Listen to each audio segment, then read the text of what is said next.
देखनाच्या संगे हिरा जो भंगरा कुसंगे नाळाला साधू तैसा ओढाडाच्या संगे सात्विक नाचली शनैक नाडली समागमे सुग्रीव मित्रम परम पवित्रम सीताकलत्रम नोमेदगात्रम कारुण्यपात्रम शतपात्र नेत्रम श्रीरामचंद्रम सततम नमामि मनोजयं मारुततुल्यवेगं जितेन्द्रियं बुद्धिमतां वरिष्ठं वातात्मजमान्तर्युद्धमुख्यं श्रीरामदूतं शरणं प्रपद्ये महायोगपीठतटे भीमरत्नं ब्रह्मपुण्डलिका यदातं नन्द्रं समागत्य तिष्ठं तमानन्दकन्दं परब्रह्मलिङ्गं भजे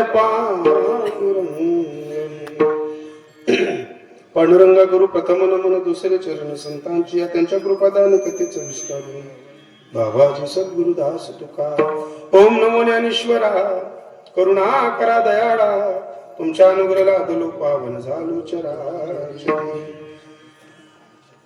असो नसो भावालो तुझी या काया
स्वभावालो तुझी आठाया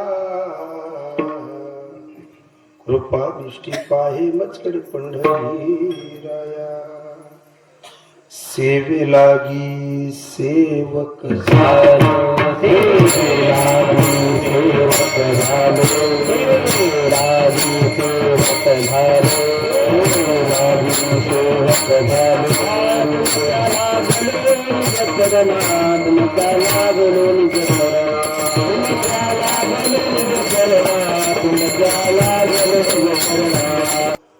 ढेकनाच्या संगे हिरा जो भंगला कुसंगे नाडला साधू तैसा ओढाडाच्या संगे सात्विक नाचली शनेक नाडली समागमे प्रस्तुत प्राप्त प्रसंगी प्राप्त भगवत चिंतनासाठी घेतलेला अभंग विश्वाला आधाराची व्यवस्था घालत असताना न्यायनीतीचा धर्म पुढे चालत असताना मानवी वैचारिक पात्रता स्थिर राहावी सुखी राहावी म्हणून कलियुगामध्ये एक एक शब्द खरा ठरावा म्हणून त्या काळी त्या प्रसंगाला इंद्रायणीच्या काठावरती बसून स्वतःच्या जिभेला चटका देऊन कलियुगात एक एक शब्द खरा ठरावा म्हणून स्वतःच्या जिभेला चटका देऊन पंचमेध गाथ्याचं देणं या महाराष्ट्राच्या मातीला ज्या महात्म्यानं दिलं त्या महात्म्याचं नाव जगद्गुरु तुकोबार आणि त्या जगद्गुरु तुकोबारांचा इतका तोला मोलाचा इतका विशेष तत्वाचा इतका जीवनाला लागून असा तत्वातला अभंग आहे या अभंगात जगद्गुरु तुकोबारा सांगतात की ढेकनाच्या संगे हिरा जो भंगला जो हिरा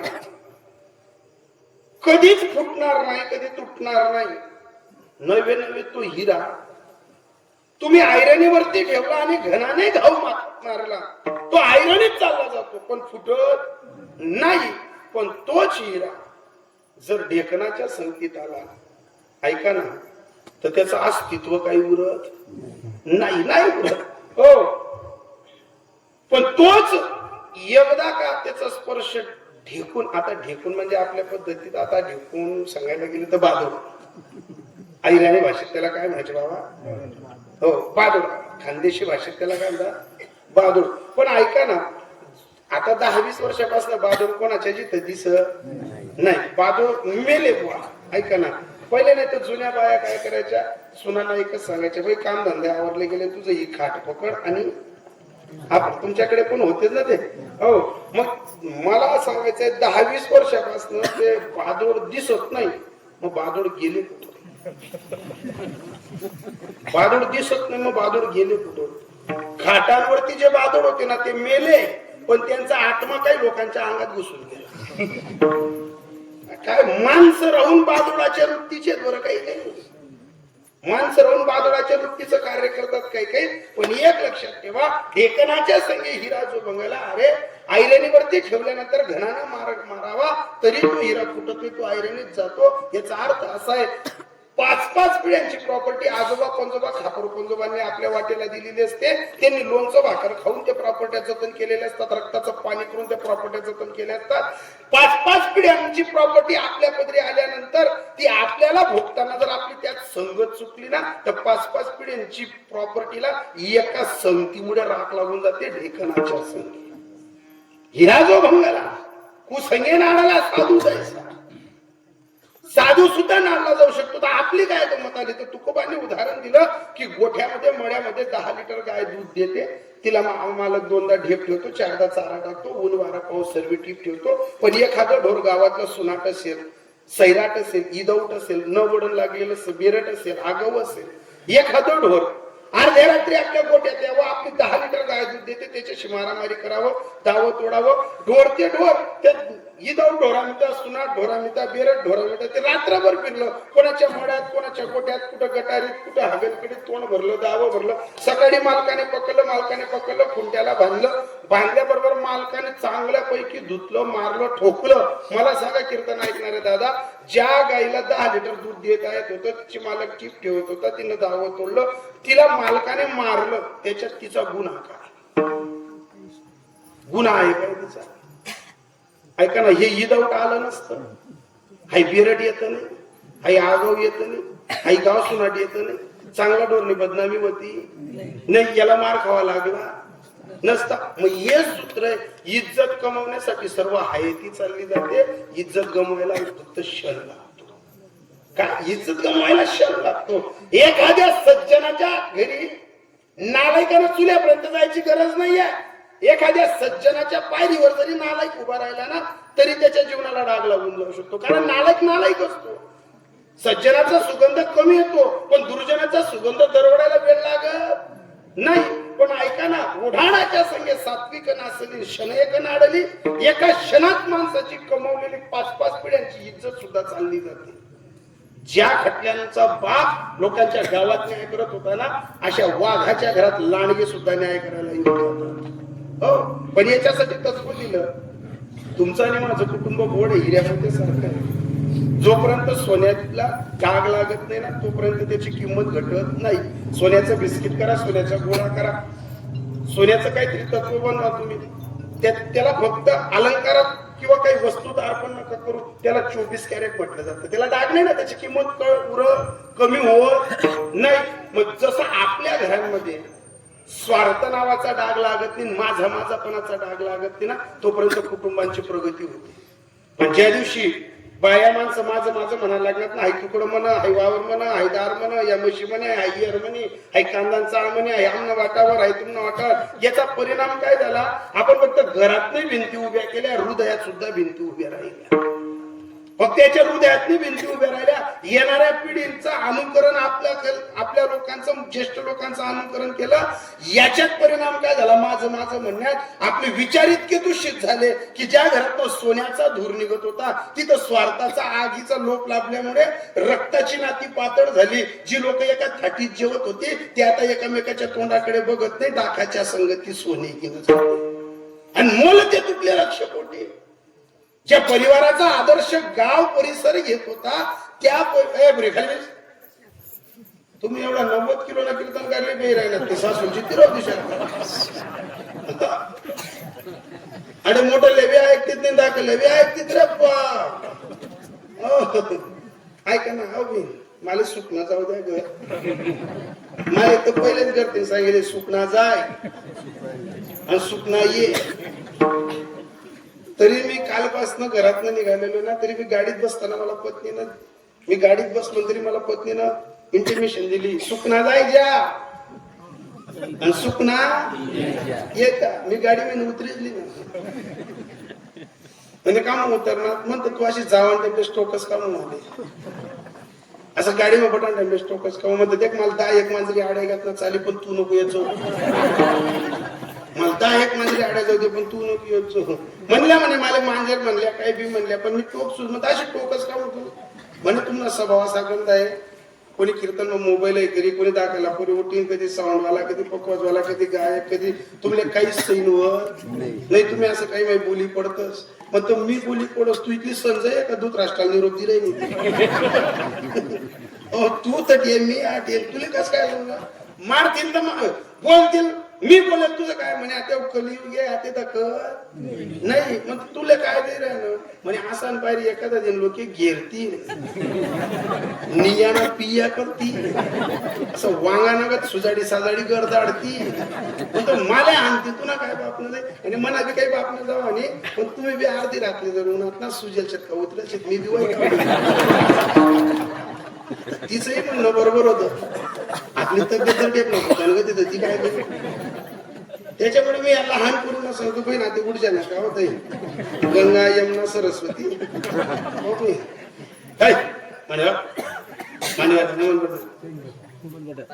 हे जे लहान पोरी असतात ना याच वय तेवढी बुद्धी लहान पोरांना सांगून समज नाही पण तुम्हाला सांगा लहानपणी जी मजा येते ना ती आनंद तो घेऊन घ्यावा तो पुन्हा पुन्हा भेट नाही पण भेटलेल्या मोठ्या शरीराला जेव्हा लहान विकार किद्रवतात ना तर मोठलपणी चांगला परमार्थही करू देत नाही.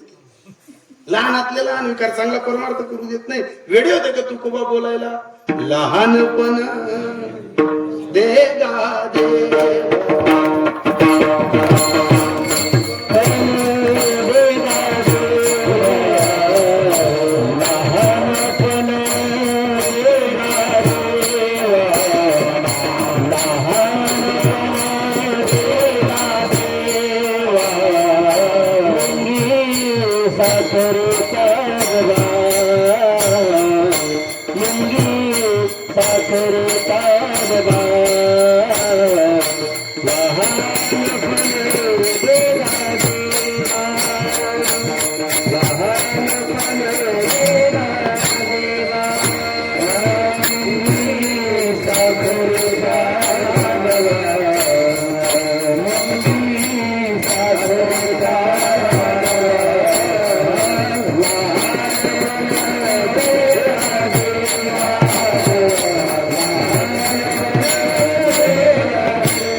महाराज दिसायला हत्ती मोठा दिसतो पण त्याला छोट्या छापकाचं असं माहिती का माणसाची क्रिडेट किती काय असेल पण त्याला इज्जत नावाचा धाक असतो.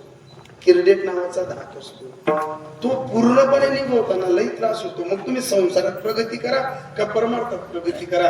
आज ज्या महात्म्यांचं प्रयोजन आपल्या तुकाराम बाबांचं तुकाराम बाबा सहज नाही झाले महाराज. तुकाराम बाबांची मूर्ती व्हावी तुकोबाराम बाबांच्या समाधीजवळ सर्व सुविधा व्हावी याच्यासाठी आयुष्य वेचलं त्यांनी सर्व आयुष्य अर्पण केलं त्यांनी. तुका म्हणे घालू तयावरी भार आणि वाहू हा संसार. हो हे जे सूत्र आहे ना की जीवनात हिऱ्यासारखं बनायचं साधू सारखं बनायचं कुसंगतीपासून दूर राहायचं हे साधूकडे पाहायला भेटत शिकायला भेटत दुसरीकडे कुठे शिकायला भेटत नाही. पण एखादी बाई कितीही सुगरी नसेल तिच्या हाताला मीठ आणि पीठला चव असेल पण ऐका ना ताई तुम्ही कितीही सुगरी नसाल स्वयंपाक कितीही पुढे करत असाल तुम्ही चांगल्या पद्धतीचा स्वयंपाक केला पण जर तुमच्या जवळच्या मैत्रिणीला सैलीला दिराणीला जठणीला नंदीला कोणाला तुमचं जर वर्चस्व सहन होत नसेल चांगल्या स्वयंपाकात जर थोडासाही मिठाचा खडा टाकला ना तर सर्व स्वयंपाक खराब होऊन जातो. होतो का नाही. मग तसं जी गृहलक्ष्मी जी धनलक्ष्मी जी कारभारणी ऐका ना प्रत्येक पुरुषाच्या मागे जिचा कर्तबगारीचा मोठा हात आहे. ऐका ना कुटुंब सांभाळणाऱ्या बाईला जर एखाद्या मार्गदर्शन बाहेरच्या बाईचं भेटलं ना तर चांगल्या कुटुंबाचा सुद्धा सुगंध दरवळणारा चांगल्या कुटुंबाचा सुगंध दरवळणारा सुद्धा थांबतो आणि अधोगतीचे पावलं तिथं येतात. काय काय सहज नाही घडत. ईशान्य पक्वान्ने गोड कडू झाले कुसंगाने केले तशापुरी. कितीही मोठा परिवार असेल पण त्या मोठ्या परिवारात एका विचारानं नांदणाऱ्या भावांमध्ये सासू सुनांमध्ये जर बाहेरचा कोणीतरी मार्गदर्शन करायला आला का चांगल्या कुटुंबांचा धूर निघायला वेळ लागत नाही, चांगल्या कुटुंबाची प्रगती रुखायला वेळ लागत नाही. मग हे ऐकायला कुठं भेटत? हे संतांच्या समाधीजवळ ऐकायला भेटत. हे ऐकायला कुठं भेटत? जिथं संतांचा जागर, जेते वैष्णवांचे भार जय जयकार गरजत असे, हे कुठे ऐकायला भेटत? सारासार विचार करा उठा उठी नाम धरा कंठी. या समाधीजवळ आल्यानंतर, या तुकोबाबांच्या इथं समाधीजवळ आल्यानंतर, यांच्या प्राणांगणात आल्यानंतर, या वारकरी संप्रदायाचं बोट पकडल्यानंतर, वारकरी संप्रदायाशी मैत्री केल्यानंतर, वारकरी संप्रदायाशी जीवाड्याच्या नाते जोडल्यानंतर, एकेका माणसाने केलेल्या मार्गदर्शनाने सहज जरी 5 लोकांमध्ये एक जण बोलला तरी तो सत्संग होतो. 100 लोकांमध्ये कोणी बोललो तर ते कीर्तन होतं. सहज काही समाज बसत असेल ऐकत तिथं कथा प्रवचन होते. याची जर संगत पकडली तर भावे तुका म्हणे सत्संग हा बरा, कुसंग्या हा फेरा 84चा. पण 5 फूट साईंचं पुराण गोमटा नरदेह भेटल्यानंतर या नरदेहाचं सोन्यासारखा कीर्तीचा इतिहास उरावा. मग त्याच्यासाठी काय करावं लागतं? तुकोबांच्या समाधीजवळ, तुकोबांच्या मंदिराजवळ येऊन आपण आत ठेवताना, मस्तक ठेवताना एवढंच म्हणावं लागतं, संतो के संग संग लागा रे, हो तेरी अच्छी बनेगी.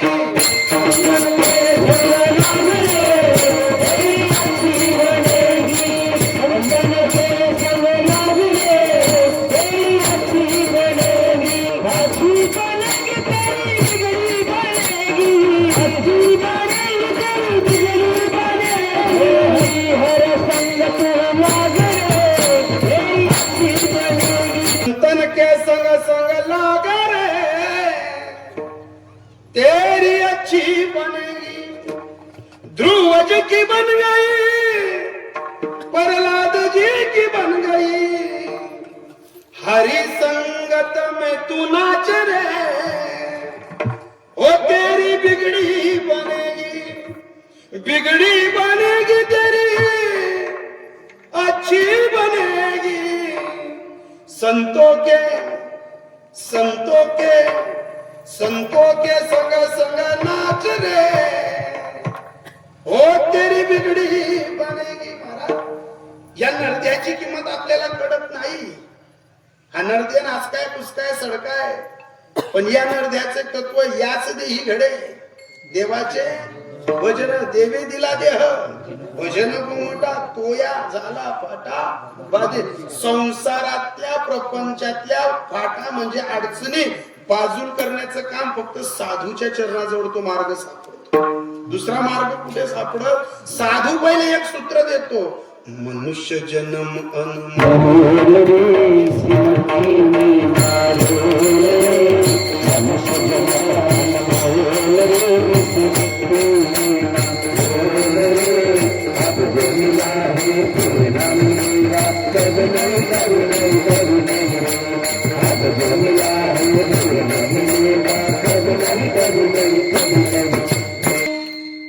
मनुष्य जन्म अनमोल रे, ओ इस मिट्टी में ना रोल रे, अब तो मिला है फिर न मिलेगा, कभी नहीं कभी नहीं कभी नहीं रे. मग याच्यात फायदा काय?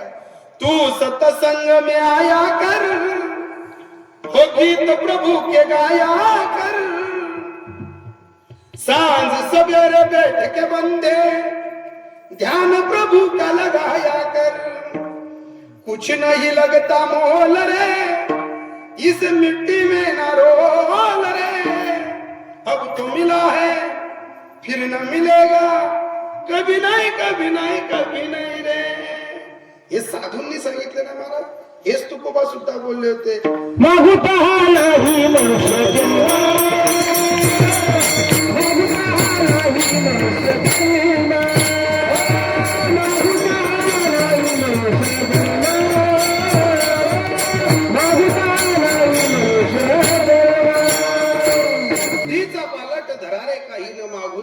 मनुष्य जन्म.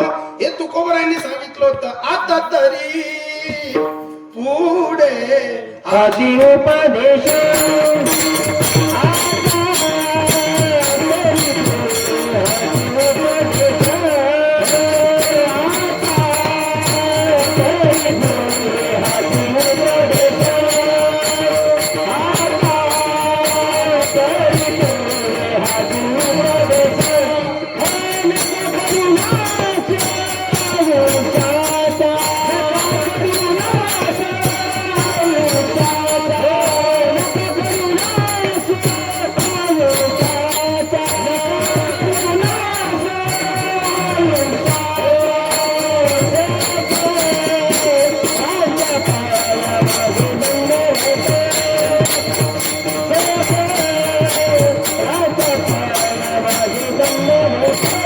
आपुलाले चित्त शुद्ध करा सकळांचे पाया माझे दंडवत ही साधूची परिभाषा आहे महाराज. इतकी परिभाषा आपल्याला बोलता येणार नाही. सर्व वैभव अंगीकारिक असताना सर्व वैभव जवळ असताना दुसऱ्याला नम्रतेने शिकवणं ही भाषा फक्त साधूची नसते, आपली भाषा नसते.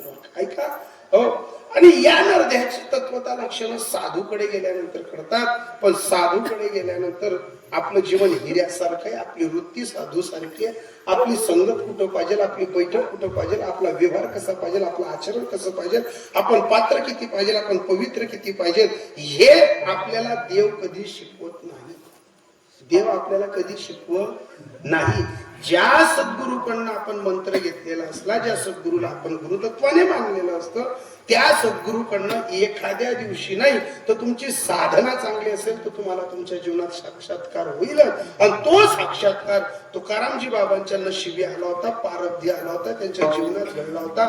म्हणून अनंत काळाचं दुःख त्या माणसाने पाठीवर बांधलं, डोक्यात ठेवलं, पण कधीच कोणाला सांगितलं नाही. म्हणून आज त्यांची मूर्ती आहे, त्यांच्या नावाने गावाची ओळख आहे, त्यांना तुकाराम बाबा म्हणतात. अशा तुकाराम बाबांच्या बैठकीत आपलंही जीवन हिऱ्या मोत्यासारखं व्हावं म्हणून देवाकडे पदर न बसवता आपण तुकाराम बाबांना सांगावं, मस्तक हे पाया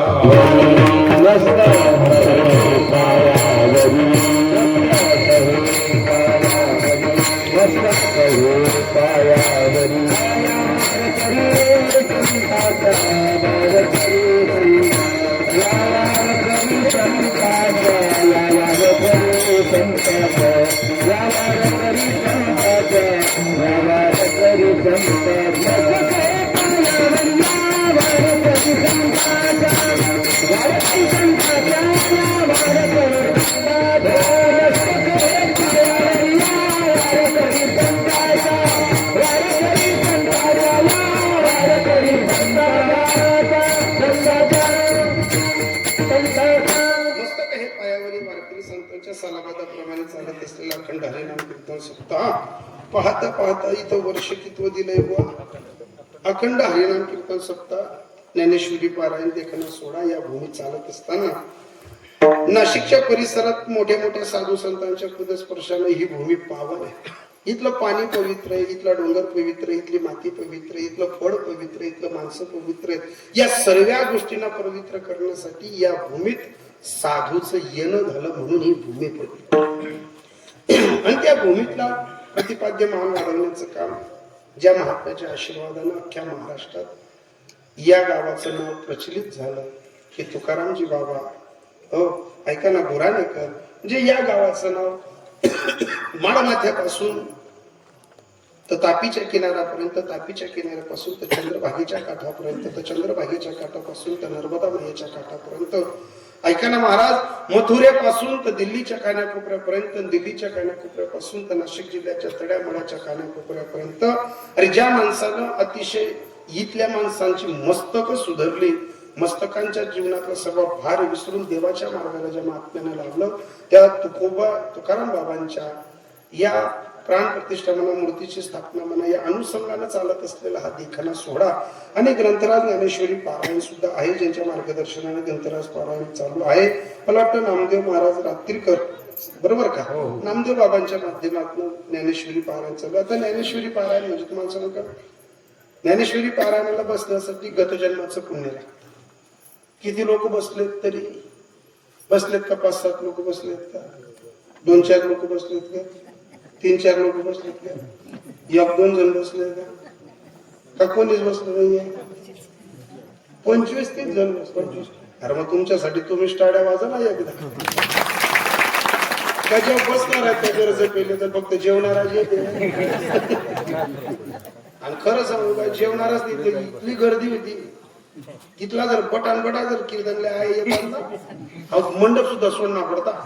आणि स्लॅब टाकी दिले बरे बटान जेवाले आहे खंडी आणि कीर्तनले काही नाही. मी तर मला त्यातले ज्या जी झालं ते त्यातले थंडी तापी ज्या जी सण ते गोरी राहिलं होते त्याच्याशी फार थंडी चालली पाहिजे. अरे एक लक्षात ठेवा साधूचा क्षण आणि अन्नाचा कण साधूच्या दरबारातला कधीच व्यर्थ समजू नका. कधीच व्यर्थ करू समजू. या तुकाराम बाबांच्या मंदिराच्या आजूबाजूची माती जरी तुम्ही घेतली तुमच्या शेतात टाकली ना मला 1 वर्षापर्यंत सांगतो तुम्ही काय बदल होतो. जर नाही बदल झाला ना मी या घोंगडीवर कीर्तन करणार. साधूचे चरण इतके पवित्र असतात. साधूचे चरण अरे इथली माती जरी घेतली आणि एखाद्याला जर बरं वाटत नसेल अनादी काळाचा आजार असेल त्याच्या अंगावर जरी पेटली ना तरी परिणाम होतो. कारण का संत चरण राजा लागत आहे संत चरण राजा लागत आहे संत चरण राजा लागत आहे संत चरण राजा लागत आहे.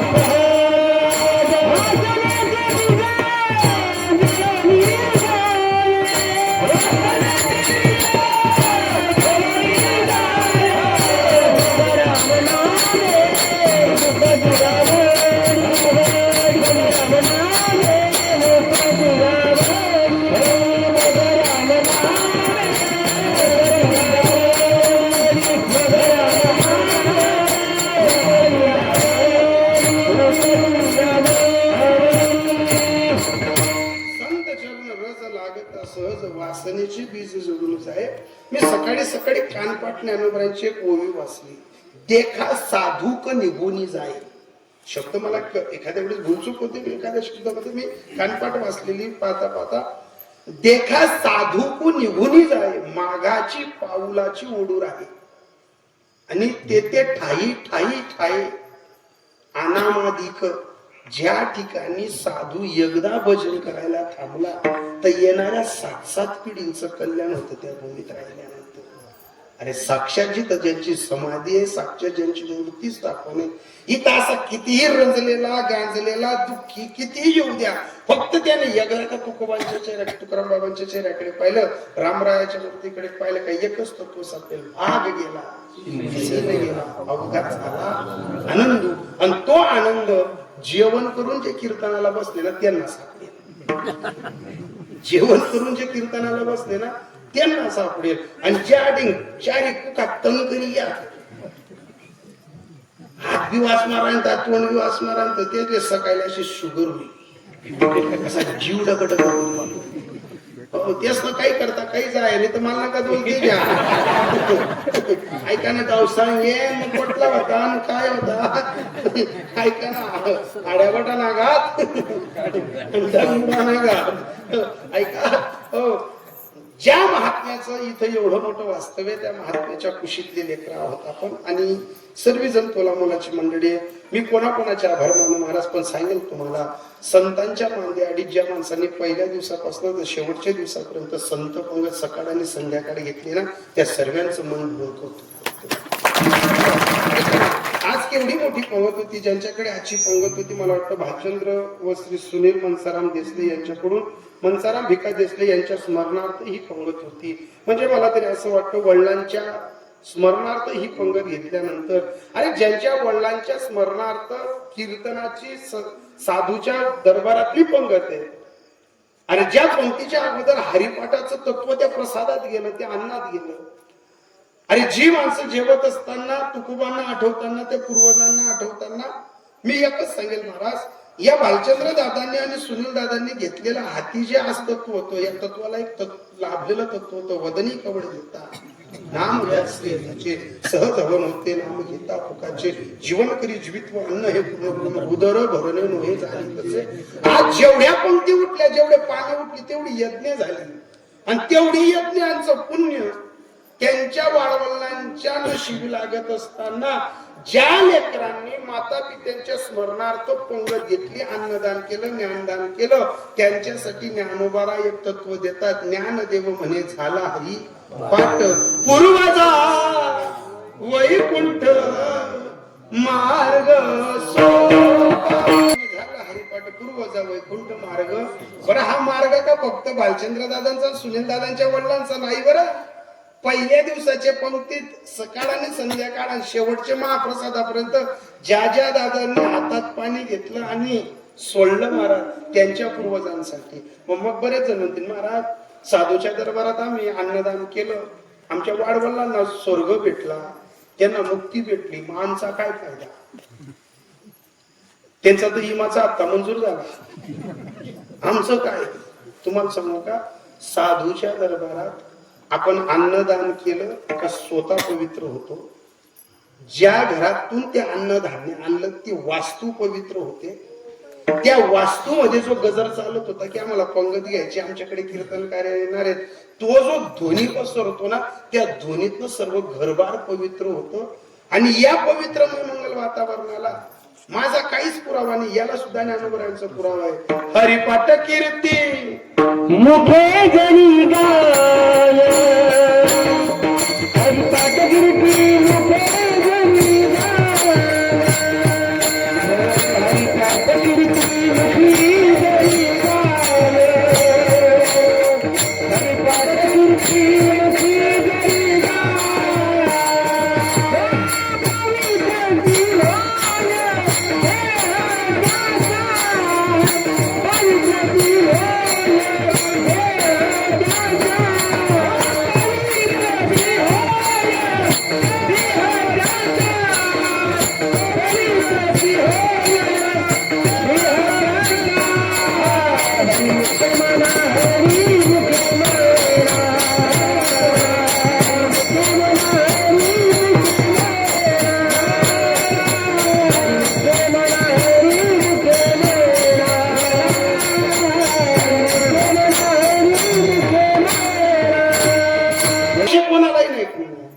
ज्यांच्याकडे संत पंगत होते ना त्यांना कळेल ज्यांना कीर्तन करायची सेवा घ्यायची हौस आहे ना त्यांना कळेल पण ऐका ना काही लोकांचं मन मोठ असतं सेवा घेतात अन्नदान घेतात काही लोक मन मोकळ्या पद्धतीने कीर्तनाला जी सेवा सापडेल ती करतात पण त्याच्यातही काही वर्ग असा असतो त्यांना कीर्तनाची सेवाही नको संत जेवणही नको त्यांना कीर्तनाला येणंही नको त्यासले फक्त हूट आणि कूट पाहिजे पारखियाची सांगता काय पारखियाची फक्त दुसऱ्याचं धुणं धुवायचं मग त्यांनाही एक सूत्र आहे काय उपस्वनी करंटा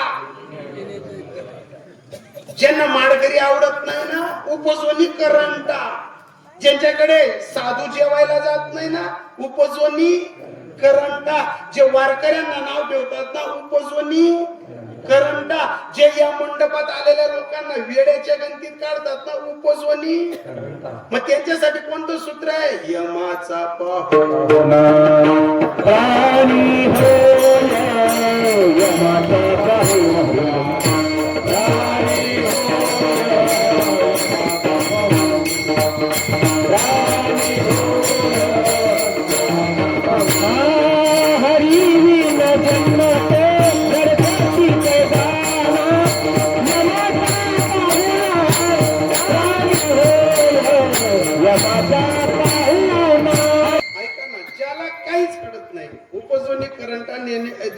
रामकृष्ण पेटा कैसा होय आणि ज्याला रामकृष्ण हरिपेटाचं महत्व कळलं नाही त्याला मग यमाचा पाहुणा प्राणी होय मग तुम्ही म्हणाल बाबा ते करंटे झाले मग आम्ही कोण झालो तुम्ही कोण आहेत माहितीये देवाचे सोयरे तुम्ही आता देव तू सोयरा करी आता मग इथं आलात ना काय करायचं जास्त टेन्शन नाही घ्यायचं इथं आल्यानंतर फक्त एवढंच म्हणायचं जाऊ देवाची गावा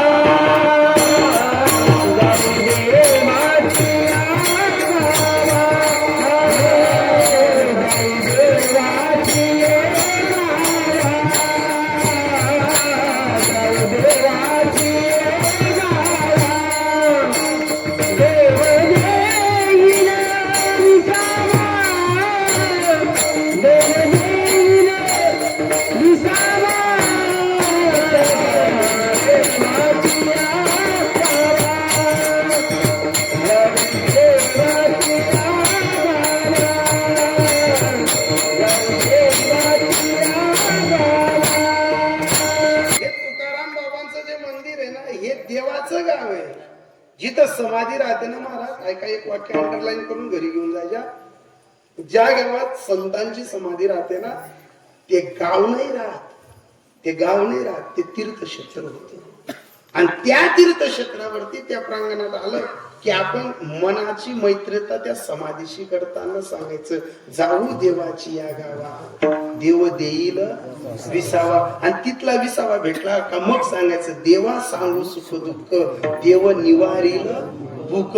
ज्याची भूक अन्नाची मिटली आणि भक्तीची भूक लागली का मग समजायचं, भक्ती प्रेमाविन ज्ञान नको देवा, अभिमान नित्य नवतया माझी. तुम्ही इथले बसलेल्यांचा अहंकार गेला म्हणून तुम्ही इथं कीर्तनाला बसताना सुखाच्या व्यवहारी सुखलाभ झाला आणि आनंद कोंदला मागे पुढे. आणि हा आनंद 8 दिवस जे टिकवून ठेवणार आहेत, आदरणीय परमपूजनीय आमचे नारायणजी महाराज जालनेकर असतील, त्याचबरोबर आदरणीय परमपूजनीय रामकिसन चिखलीकर बाबा असतील, आदरणीय परमपूजनीय अर्जुनजी महाराज जालनेकर असतील. जालनेकर परिवार, तुमच्या मनापासून आभार. फार लांबचा प्रवास करून तुम्ही इथपर्यंत आलात, तुमचे सुद्धा आभार. आज कीर्तनाची सेवा ज्यांच्याकडे आहे, सेवेकरी कैलासवासी हबप सुखदेव जयराम देसले यांच्या स्मरणार्थ हबप श्री गंगाधर सुखदेव देसले दगा मास्टर यांच्याकडून आजची कीर्तनाची सेवा, बरोबर आहे ना? हो. आणि फराळ श्रावण दिगंबर देसले यांच्याकडून महाप्रसाद. मी पुन्हा सांगेल, कैलासवासी मनसाराम भिका देसले यांच्याकडून स्मरणार्थ बालचंद्र मनसाराम देसले यांच्याकडून. या संपूर्ण मला वाटतं देसले परिवार असेल, देसले परिवारातील सगळे स्वैरे नातेगोत्यातली मंडळी आज आनंदात नाहून तुकाराम बाबांच्या या कार्यक्रमात सर्वजण येत असताना, सर्वांचे आभार मानत असताना, सर्व मागे पुढे उभी राहणारी मंडळी, परिसरात आलेले दादा, तुमचं गाव कुठं सांगितलं? हिरमाडे. हिरमाडे या गावाचे दाजी आहेत. दाजी तुमचे सुद्धा आभार. आणि दाजी तुम्ही भाग्यवान आहेत, सर्व लोकांना नाही पण तुम्हाला खुर्ची दिली कारण तुम्ही दाजी आहेत. ऐका, विनोदाचा माणसाला पण दाजी दाजी असतात. ऐका ना, दाजी दाजी असतात. मी नेहमी दाजी लोकांची केसर करत असतो कारण मला 11 दाजी येतात. सर्व 11 दाजी आहेत मला, त्याच्यामुळे दाजी तुमचे सुद्धा आभार. हो. आणि दाजींसोबत आलेली सर्व भजनी मंडळ, नवतरुण मंडळ सगळेजण येत असताना मला वाटतं आज भजन तुमच्याकडचेच होते ना, पंगत तुमच्याकडचीच होती. बाबा तुम्ही परिसरातले काही इथलेच मंडळी आहे, तुमचे सुद्धा आभार मानतो. मी बाबांकडे गेलो, बाबांकडचीच आज सेवा असल्यामुळे बाबांच्या घरी बाबांचं दर्शन वगैरे घेतलं. आणि सर्व मंडळी तोला मोलाची विनेकरी बाबांपासून तर मागे उभे राहणार. दादा तुम्ही कुठले? इथलेच का? इथलेच. इथलेच आहेत ते बी, त्यांचे सुद्धा आभार मानतो. आदरणीय परमपूजनीय साऊंड सिस्टीम वरती जे विराजमान आहेत ते आमच्या मामाच आहेत, त्याच्यामुळे लई संताप टाळला.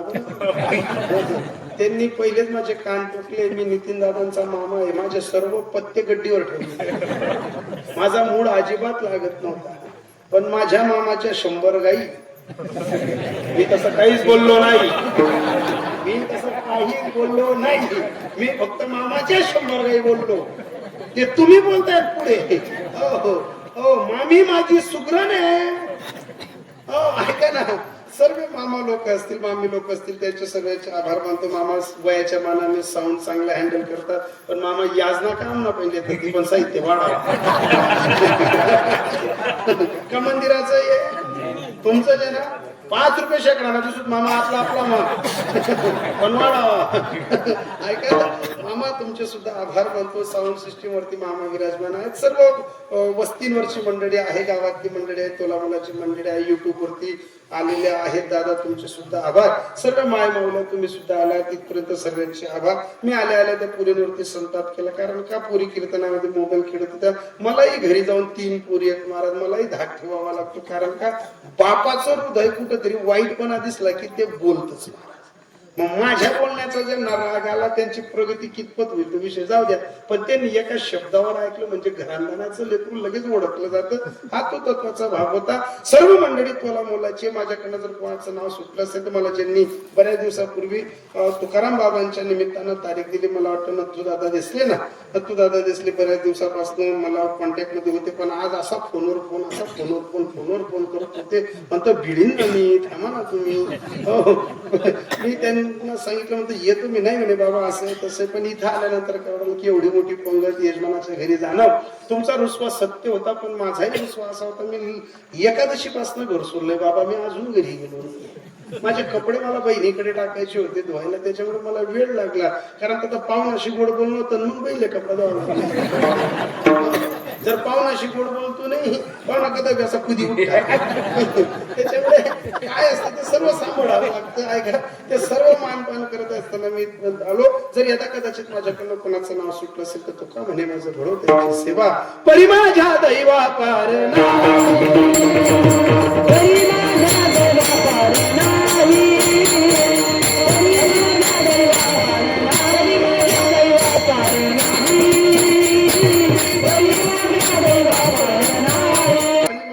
त्याची सेवा करी माझ्या दैवा पार नाही. मला वाटतं तुम्ही पण मामांसोबत आले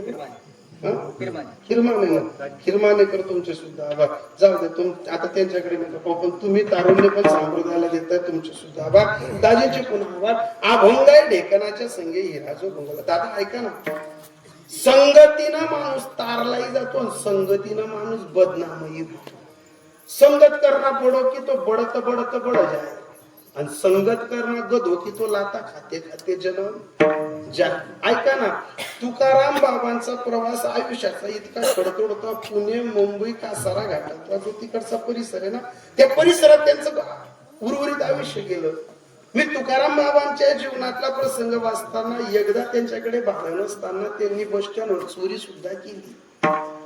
तुम्ही म्हणाल आमचे बाबा चोरी कस काय करतील, पण ज्यांनी चरित्र लिहिलं ना त्याच्यात ते लिहिलं का साधूला सुद्धा कधी कधी अशी वेळ येते की तो नालला जातो.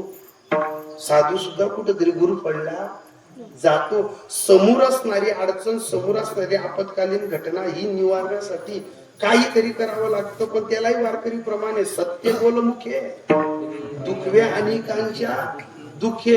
एखाद्या वेळेस चोरी करायची असेल पण त्या चोरीतला काहीतरी मार्ग वेगळा असेल. ऐका ना, त्यांच्या जीवनातला काय काय प्रसंग सांगू.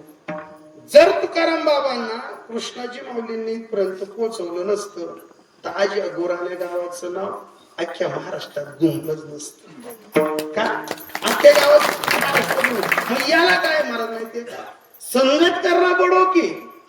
तुकाराम बाबा तर स्वतः सूर्यच होते, पण सूर्याची संगत सूर्याशी होताना त्याचा प्रकाश जो हा नाशिक जिल्ह्यात पडतोय ना, त्याच्या मागचं कारण आहे तुकाराम बाबा, त्याच्या मागचं कारण आहे कृष्णाजी.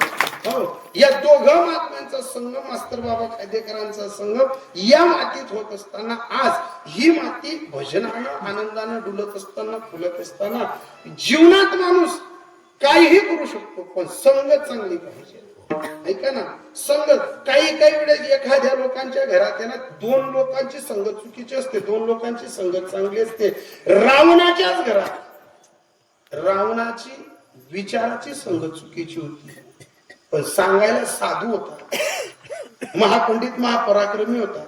इंद्रचंद्र महेंद्र पुसून खुर्ची देत होते, नवग्रांच्या पायरीवर बसत होता, गणपती गाढव चारत होता, वरून पाणी भरत होता. एवढा तेजस्वी होता, एवढा तेजस्वी होता. कैलास पर्वतावरला जर हात लावायचा तर महादेवांना घाम फोडत होता.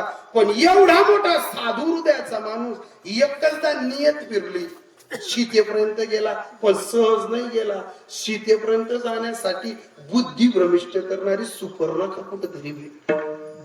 का तसं तुमच्या आणि माझ्या जीवनात साधूच्या मार्गाला जाता जाता आपल्यालाही कोणीतरी खड भेटतो, आपल्यालाही कोणीतरी वाईट मार्ग दावणारा भेटतो. पण आपण जर त्या खडाला बाजूला केलं तर तुकाराम बाबांसारख्या महात्म्यांच्या चरणी एकदा नतमस्तक झालो का आपल्याला वाटतं की मी सहज नाही इथं आलो, जन्मोजन्मी आहे बहु पुण्य केले, तेव्हा या विठ्ठले कृपा केली. माणूस संगतीनं बदनामही होतो आणि संगतीनं तारलाही जातो. माणूस संगतीनं भला एखादा माणूस घ्या, गावातला प्रतिष्ठित माणूस घ्या, ज्याच्या शब्दानं व्यवहार होता, ज्याच्या शब्दानं लग्न जुळतात, ज्याच्या शब्दानं गावात सर्व एकोपानं व्यवहार मानतो, असा जरी किमतीमोल माणूस असेल तो छोट्याशा संगतीनं बदनाम होऊन जातो. संगत बदनाम करायला जास्त लागत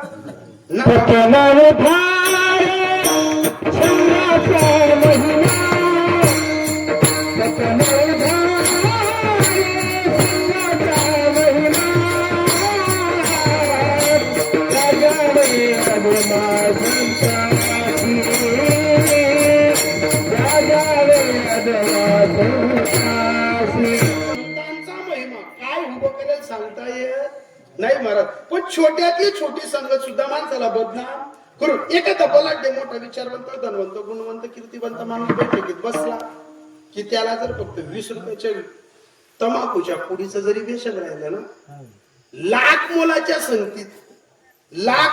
संगतीत गप्पा मारताना, न्याय करताना, सल्ला देताना त्याची ती 20 रुपयाची पुडी त्याला 3-3दा बाहेर थुकायला पाठवते. पिचिक पिचिक पिचिक पिचिक.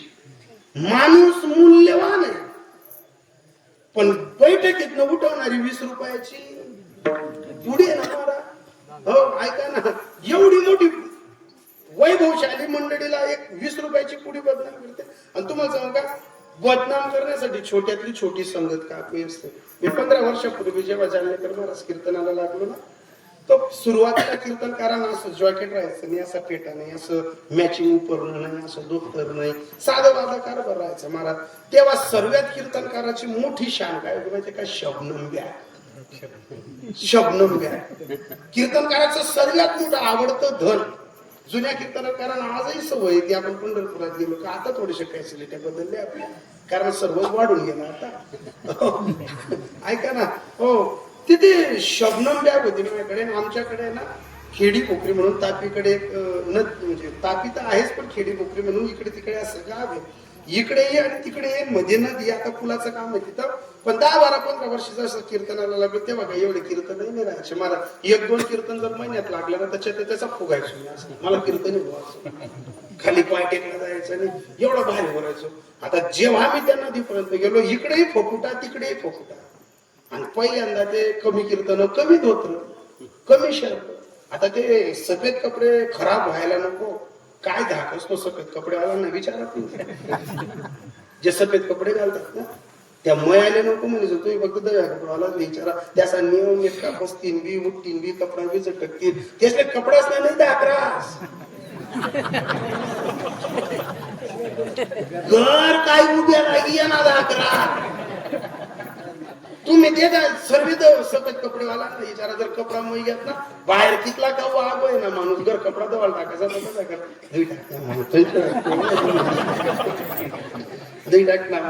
मी शेतावाल्या उरेल मग तो ग्रामपंचायत मग कपड्याली जाईल. कपडा तर तुम्ही येतो ना पडते का तो असं डोकार तरी सर गाव सांगे कपडे घ्या कपडे, मला कपडे धुवायचे. अरे ऐका ना, पण हे फक्त पाण्यात आला मासा सोबत घेईला कैसा झाले त्याच्या वंशी यांनी या बिया काय दव्यातल्या काहीच नाही, पण दव्यावालाच ती बांधली. ऐका ना, ते सफेद कपड्याची कुठे फजिती महाराज. मी असं ते धोतर मी त्याला असं हातात पकडलं, ती शबनम बॅग अशी टाकली आणि असं नदीतनं उतरायला लागलो.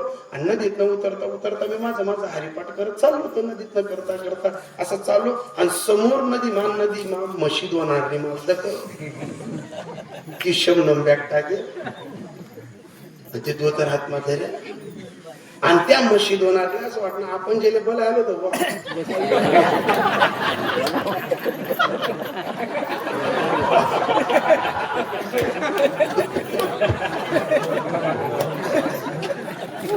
तू मशीद होणारा मला आवाज नाही,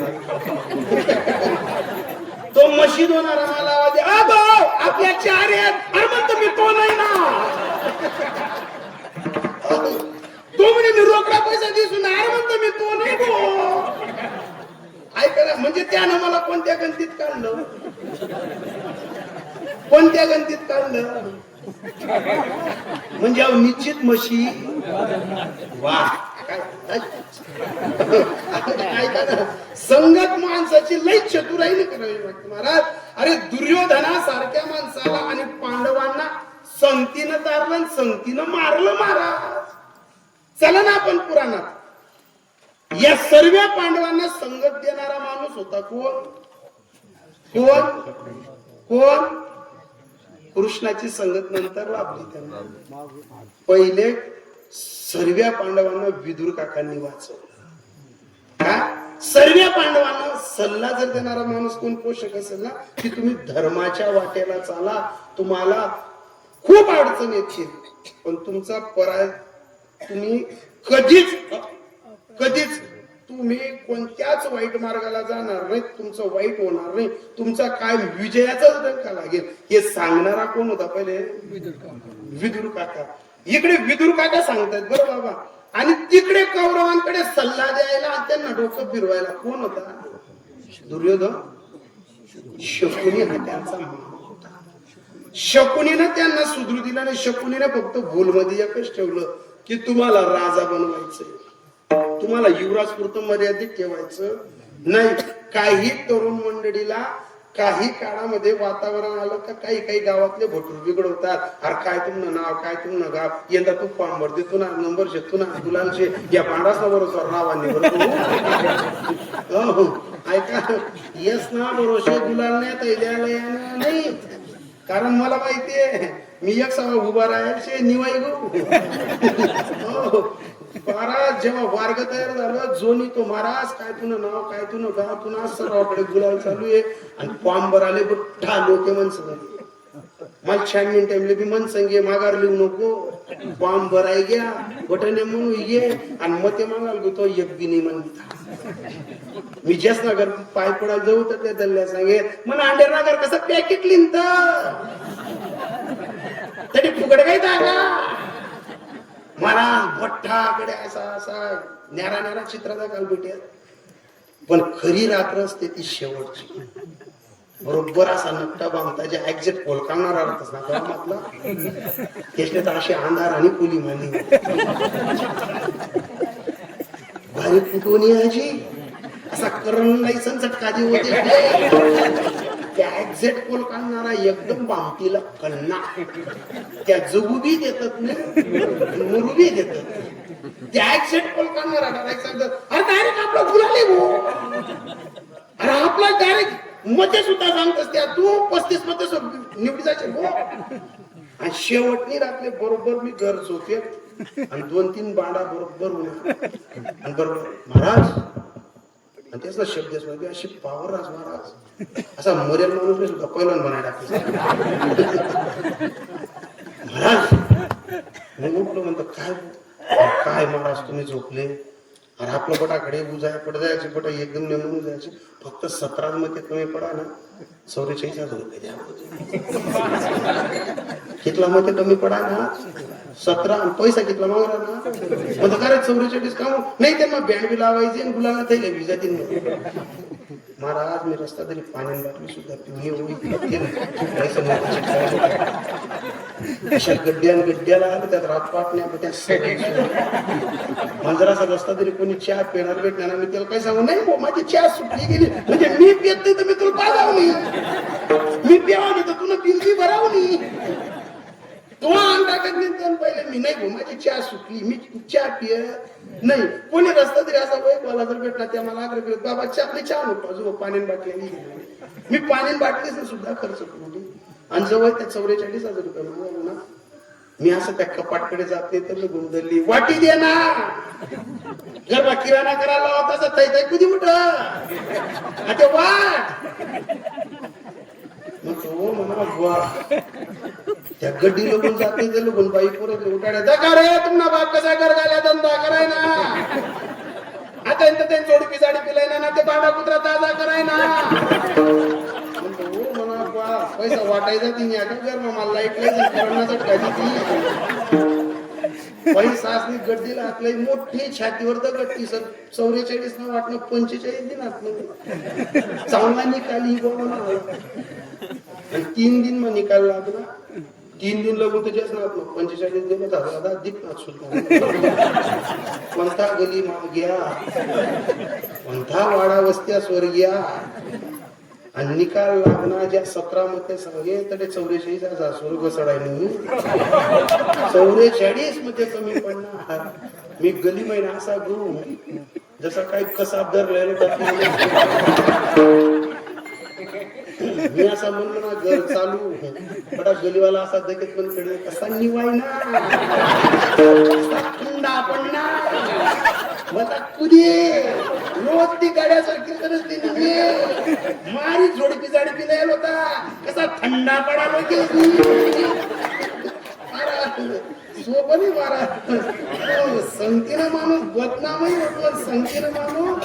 अरे ज्या दिवशी शांतीचा संदेश घेऊन इंद्रप्रस्थमध्ये कृष्ण कन्हैया आला ना दादा, जगाचा मालक धृतराष्ट्राच्या खांद्यावर हात ठेवून दुर्योधन दुःशासनाला धृतराष्ट्राला एक सांगत होता, ऐका ना दादा, युद्ध करू नका, युद्धाचे परिणाम चांगले नसतात. दुर्योधन दुःशासनाने ऐकलं. जेव्हा आपण त्यांचं चरित्र वाचावं ना, ते मूर्ख नव्हते, पण कधी कधी सोड नका करा कोणी, मूर्ख नव्हते, पण कधी कधी विद्वान माणसाला सुद्धा नालायक माणसाची बुरड पडून जाते. कधी कधी विद्वान माणसाला दुर्योधन दुःशासन धृतराष्ट्राचं ऐकणार की युद्ध टाळायचं बा, पण कोपऱ्यात बसलेल्या शकुनीनं इतका बारीक इशारा केला. ऐका ना, भागवत वाचताना सापडतं, डाव्या पायाचा अंगठा इतका बारीक हलवला आणि दुर्योधन दुःशासनानं पाहिलं की मामाला हे आवडत नाहीये. मामाच्या नजरेतनं इशारा दिला की तुम्ही या कृष्णाचं ऐकू नका, हा तुम्हाला राजा बनू देणार नाही.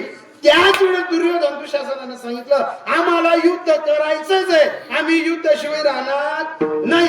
कृष्ण म्हणे, अरे युद्धच काय करतात, त्याच्यापेक्षा 5 गावं द्या त्यांना, ते या बैठकीत नाहीयेत, पण मी त्यांच्या वतीनं तुमच्या समोर सल्ला देतोय, 5 गावं द्या. दुर्योधन दुःशासन मान्य करणार तोपर्यंत ऐका ना, लगेच शकुनीनं हा अंगठा हलवला. हे सुद्धा ऐकायचं नाही. एक लक्षात ठेवा दादा, नालायक माणसाचा इशारा बारीक असतो, नालायक माणसाचा इशारा बारीक असतो, पण त्याचा स्फोट मोठा होतो. नालायक माणसाचा इशारा बारीक असतो, त्याचा परिणाम फार मोठा असतो. बारकाईनं सांगितलं, याचं ऐकू नका. दुर्योधनानं सांगितलं, अरे 5 गावं काय, आम्ही सुईच्या टोकावरची सुद्धा जागा देणार नाही. आणि कृष्णानं त्याच मैफिलीतनं फक्त उठून उभा राहिला आणि एवढं सांगितलं, हे दुर्योधना, अरे काय युद्धाची हौस करतो, अनेकांच्या बाया विधवा होतील, अनेकांचे पोरं बापान वाचून तर असतील. अरे आग लागताना फक्त ती तुझ्या घरात नाही लागणार, तर त्यांच्या घरात सुद्धा लागेल, परिणाम दोघांना भोगावे लागतील. मूर्ख आहे का? आणि मग दुर्योधन सांगायचा, कारण ते नसताना त्यांची बाजू ओढतोय तू, तुला त्याने ब्लॅकमेल केलंय का, तुला काही देणं घेणं केलंय? आता जगाचा मालक तो कोणाचा आवरेल का? फक्त तो धर्माची स्थापना करायला आला होता, धर्म सांगायला आला होता, पण धर्म कोणाकडे? काय झाकेलं डोळे? ज्यांचा जीव भ्रमित झालेला आहे ना, त्या साधूच्या भूमीत सुद्धा शंका घेऊनच पैदा होतात महाराज, त्यांना स्थिरता येत नाही. कृष्णानं उठता उठता एकच सांगितलं, जर तुला युद्ध एवढं प्यार असेल दुर्योधन दुःशासनात आहे, त्यांच्यातला एकही संपणार नाही, तुमच्यातला एकही उरणार नाही. आणि दुर्योधनाला शब्दाची करवत अशी पेटली, लगेच सांगितलं, अरे पावनशहर माझ्याकडचं आहे, खाणं पिणं माझ्याकडचं आहे, आणि त्यांची टाळी वाजतोय, अरे त्यांना सोड, पहिले मी तुला अटक करतो, तुला बंदिस्त बनवतो. आणि सर्व कौरवांना आदेश दिला, आणि जसे कृष्णाला पकडायला गेले, कृष्णाने रुद्र रूप दाखवलं, आणि ते रूप पकडणाऱ्या कौरवांना नाही दिसलं, भीष्म पितामहांना दिसलं, द्रोणाचार्यांना दिसलं, अश्वत्थामाला दिसलं, पण एकाची हिंमत नव्हती होती. पण त्या सभेत एक असा माणूस होता की तो भीष्म पितामहांच्याही अगोदर सूर्याला पाणी टाकत होता, पण तेवढंच प्रेम दुर्योधनावर करत होता, त्याचं नाव कर्ण. त्याने गुडघे टेकले, पदर पसरवला, सांगितलं, कृष्णा, मनमोहना, नंदलाला, तू माझ्याकडे पाह, ते मूर्ख आहेत, त्यांच्याकडे जा, लक्ष नको देऊ, पण तू शांत हो. कारण कर्णाला माहिती होतं, जर का हे कौरव कृष्णाच्या सावलीत जरी आले ना, तर युद्ध बाजूला राहून जाईल, हा इथंच जाळून टाकेल त्यांना, हा इथंच जाळून टाकेल. हो, लगेच गुडघे वाकून सांगितलं, फक्त तू शांत हो, ही वेळ बदलू दे. जगतपिता शांत झाला. दुर्योधन दुःशासनाला नाही कळलं, पण विदुर काकांकडे जेव्हा गेला, केळांचे सालटे वगैरे खाल्ले, हा विषय संपत नाही. आणि विदुर काकांनी आणलेली मिश्री कृष्ण कन्हैया खात नाही तोपर्यंत कर्णाने तपास केला की कन्हैया गेला कुठे. कन्हैयाच्या डोक्यातनं हे निघालं नसणार, आणि जर याच्या डोक्यातनं निघालं नाही तर हा केव्हाही सुदर्शन चक्राने दुर्योधन दुःशासनाचा सत्यानाश करून टाकेल. हो, लगेच विदुर काकांच्या घरी गेला. विदुर काकांच्या घरी मिश्रीच खात होता. कृष्ण कन्हैया परवानगी घेतली, विदुर काकांच्या काकीची जवळ गेला, आणि एवढा मोठा विद्वान माणूस कर्ण गुडघ्यांवरती बसला, आणि गुडघ्यांवरती बसून कृष्णाला विनंती करत होता, कन्हैया, मनमोहन, द्वारकाधीश, हे गोकुळातला सख्या, हे वृंदावनातला सख्या, हे ब्रह्मांड नायका, अरे माझा मित्र नालायक आहे, माझा मित्र मूर्ख आहे, चारित्र्यहीन आहे, नजरेचा पापी आहे, तू काहीही समज, ते जो सभेत जे केला ना त्याने ते चुकीचं कृत्य होतं. मी त्याच्या वतीनं तुझ्याकडे माफी मागतो. फक्त त्यानं जे मूर्खासारखं वागला ना ते विसरून जा. कोण सांगत होत? कर्ण सांगत होता.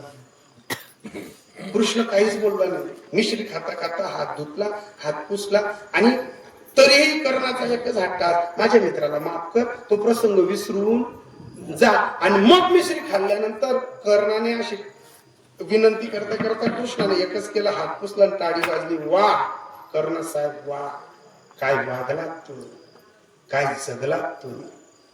अरे भीष्म पितामहांच्या अगोदर पाणी देणारा कर्ण, अरे दाता कर्ण, चारित्र्य संपन्न कर्ण, साधूच्या वृत्तीचा कर्ण, हिऱ्या मोत्यासारखा पात्र आणि पवित्र कर्ण. अरे तुझ्या मित्राने अपमान केला, मला 100 त्याचं दुःख नाही, पण मला खरा पश्चाताप असा होतोय की नालायकांच्या संगतीत हिऱ्यासारखा माणूस, साधू हृदयाचा माणूस, एवढा तेजस्वी कर्तृत्वाचा माणूस, चंद्र आणि सूर्य आहे तोपर्यंत हा इतिहास सांगितला जाईल. पण या इतिहासात तू संगतीनं बदनाम होशील. सोडणं त्यांची संगत. तरी कर्ण सांगतो मी बदनाम झालो चालेल, पण त्याची संगत सोडणार नाही. कृष्णानं हात जोडून सांगावं कर्णाला, अरे तू तेजस्वी आहे, साधू हृदयाचा आहे, तू हिऱ्यासारखा पवित्र आहे, पण या नालकांची संगत सोड. कर्ण ऐकायला तयार नाही. पण जो कर्णाचा आणि कृष्णाचा संवाद होता, संगतीनं माणूस घडतो आणि संगतीनं माणूस बिघडतो. हा तुकोबांनी हा विषय उचलल्या तेव्हा तुकोबाराय सांगतात की कर्णासारखा हिऱ्यावाला मोतीसारखा माणूस, कर्णासारखा दाता आणि साधू हृदयाचा माणूस पण कशानं बदनाम झाला?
टाळी वाजायला लई कमी पडत आहे.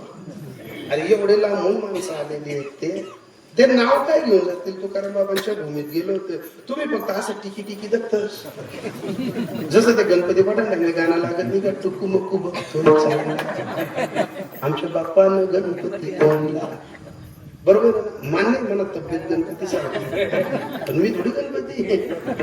ऐका ना, तुम्ही असे पाहतात आमच्याकडे सर्वांकडे टिकी टिकी, जसं काही मी बचत गटना हप्ता वाटालेले शाखा आहे. अरे कीर्तनात टाळी वाजण्यासाठी सदाबहार माणूस पाहिजे. कीर्तनाला विनोदाची जर झालर राहिली नाही ना तर काही लोकांना झोपा लागतात. वाटतं आम्हाला की विनोद करू नये बा, पण 5 मिनिटं असा कपाशी ना गोंड्या असा गई जातच. डाळिंबले जसं पाणी कमी पडणं का ते कसं आमटाईदा तसा बडा असा सुकायला लागत दिला. त्याच्यामुळे थोडस युरिया, पोट्या, सुपरफास्ट असं थोडं ठेवणं पडत आमचे. हो, टाइम नका लगेच मार देणं पडत ते लगेच पिक्याचा टवटवीत जा. तुला इथला कवड्याचा कर्ण अर्जुन आणि महाभारत सांगताना तुम्हाला तोंडी जागा असं वाटते तू जल्दी आवर, तू आईसरा हो, पान बदला हो. ऐका ना महाराज, एक लक्षात ठेवा, कीर्तनाला विनोद जरूर असावा, पण तो पोषक असावा, जरूर असावा. ऐका, अरे कर्णासारखा माणूस आयुष्यभर नाळला गेला ना, कर्णासारखा माणूस नाळला गेला. ऐका ना, कर्णासारखा पवित्र माणूस, दाता माणूस नाळला गेला. पण कोणत्याही बैठकीत कर्णाची मैत्री सांगितली जाते, पण त्या मैत्रीचा शेवटी आहे ना कर्णाच्या जीवनाला डाग लागून जातो. ऐका ना, शेवटी डाग लागून जातो.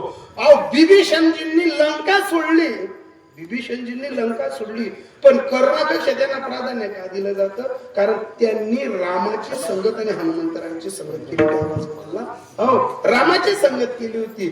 संगत रामाची केली, हनुमंतरायांची केली, पण लंका ज्याची होती ना त्यालाच पण दिली. काय ज्याची होती ना त्याला दिली. अहो साधू सुद्धा नालला जातो, कलियुग आहे. साधू आता आमच्या गिरणातडीला चतुर्भुज नारायणांचं मंदिर आहे बाबा. महाराष्ट्रात फक्त 2 ठिकाणी येते. काय चतुर्भुज नारायणचं मंदिर आहे महाराष्ट्रात 2 ठिकाणी. तुकाराम बाबांसारखे महात्मा आसपासला 40-50 वर्षापूर्वी आमच्याही गावी आलेले होते, पण त्या काळातल्या गिरणातडीतल्या आमच्या मातंबर घराण्यातल्या लोकांनी त्या माणसावरती डाग लावला. आज तुमच्या भूमीचं नाव निघतंय, आमची भूमी कुठेतरी मागे पडली. का माहितीये? तुकाराम बाबांसारख्या दृष्टी नव्हती त्यांना, दृष्टी नव्हती त्या महात्म्यांना, पण त्या महात्म्यांनी जर असं कोणाचा हात धरला ना तर मागचा आणि पुढचं आयुष्य सांगून देत होते. एवढी पावर होती त्यांची. पण त्याची साधना होती तपेविना दैवत तिथल्या विना प्राप्ती भुजविना इथं कोण सांगे. कारण जरी डोळे नव्हते पण त्यांनी एक तत्व प्राप्त केलं होतं, पारियाचा रवा. गीता भूमीवर तो पारियाचा रवा आत्मसात केलेला होता. त्या काळी गिरणेच्या काठावरती प्राचीन चतुर्भुज नारायणांचं मंदिर आहे आणि तिथं ते महात्मा दृष्टीहीन महात्मा आलेले होते. पण मातंबर लोक, केळी ऊस पिकवणारी लोक, त्यांना संत देव काहीच मान्य नव्हतं. अशा वेळेस त्या महात्म्याच्या मागे लागून लागून लागून त्या महात्म्याला तिथून काढून दिलं. ते महात्मे 40गाव तालुक्याच्या बोरस या नगरीमध्ये स्थापित झाले. पण ज्या दिवसापासून ते महात्मा चालते झाले आणि त्यांना ज्या ज्या लोकांनी हाकललं होतं त्यांना आज अग्निडाग लावायला सुद्धा कोणी नाही. होते 5-7 जण, काय होते 5-7 जण, पण आजही तिथलं माझ्या गावातलं इतिहास. मी जास्त लांबचं सांगते. मी आज साधूच्या भूमीत आलो म्हणून मला आठवलं की साधू काय असतो. साधू देवाची भेट करून देतो. हरिप्राप्तीशी उपाय धरावे संतांचे ते पाय. काय असते साधूच्या चरणाकडे किंमत? ते संतापायी माथा ठेविता सद्भावे. काय असते साधूचं दर्शन? साधूचं दर्शन सहज होत नाही. तुका म्हणे होता ठेवा तोया भाव सापडा. संत दर्शनी हा लाभ पद्मनाभ जोडीला. मला आज जाणवलं की जर त्या काळात त्या महाराजांना सर्व लोकांनी प्रेम दिलं असतं तर माझ्याही गावात तुकाराम महाराजांसारख्या त्या महात्म्यामुळे माझ्याही गावाची प्रगती झाली असते. आज तुमच्या गावाची जी प्रगती आहे ना, हो, पण माझ्या गावाला साधू नाळला गेला. कर्तबगार माणूस होता, सिद्ध महापुरुष होता, पण लोकांना कळला नाही. साधू ज्या भूमीत येतो आणि तिथल्या लोकांना जर साधूचं साधुत्व पण कळालं महाराज, तर साधू त्याच्या आशीर्वादाने एक घर सुखी नाही करत, त्या भूमीमध्ये सर्व घरांमध्ये नंदनवनाचा वारा आणतो. आणि तो वारा तुकाराम बाबांच्या कुशीतनं आज तुमच्या घराघरात आणतोय ना, याला आशीर्वाद तुकाराम. पण कधी कधी साधू सुद्धा नाळला जातो. साधूची काय सांगू तुम्हाला गोष्ट. मी 8 महिन्यापूर्वी नाळला गेलो होतो. मी अमरनेरकडे गेलो. माझ्या मित्रानं मला सांगितलं, म्हणे महाराज आपली एकुलती एक पोरगी आहे, नाके डोळे गोरी पान पोरगी आहे, हिनं हरिपाठ पाठ, काकडा पाठ, गीताना अध्याय पाठ, रामरक्षा पाठ, हनुमान चालीसा पाठ, एकदम चांगली पोरगी. पण आपली परिस्थिती नाजूक आहे. गिरणातडीला असं 10-12 एकर मला पोरगा पाय, आपण लग्न करून टाकू. आता मुलींची संख्या कमी असल्यामुळे मला धडाधड ते घर बायोडाटा पडेल. आता चेक करा, एक मुलगा पाहिला, 3 बहिणी, 12 एकर जमीन. गिरणातडीला जमीन जमावलं. लगीन जमवलं. सर्वाकडे वार्ता की मी लगीन जमावलं बोललो की मनकडे बायोडाटा द्यावा लागला. मी त्यांना फुलाला लागलो. सर्व आलो की मला असं वाटायचं ब्रह्मदेव जित्ता नाहीये, आपणच जित्ता आहे. जत आलं होतं का महाराज आपल्या परत जातात रे भाऊ, कोणी म्हणे आपल्या पुढे जातात रे भाऊ, त्यांना फुगू मी. आता जसं लग्न जवळ जवळ आलं, हाताना बी आयर, तताना बी आयर, तताने बी आम्ही बैल साडी, एक पत्रिका, रोज सप्ताना पत्रिकाच, मग फोटो बी येत, नाव बी येत. त्याला मन नाही बरे.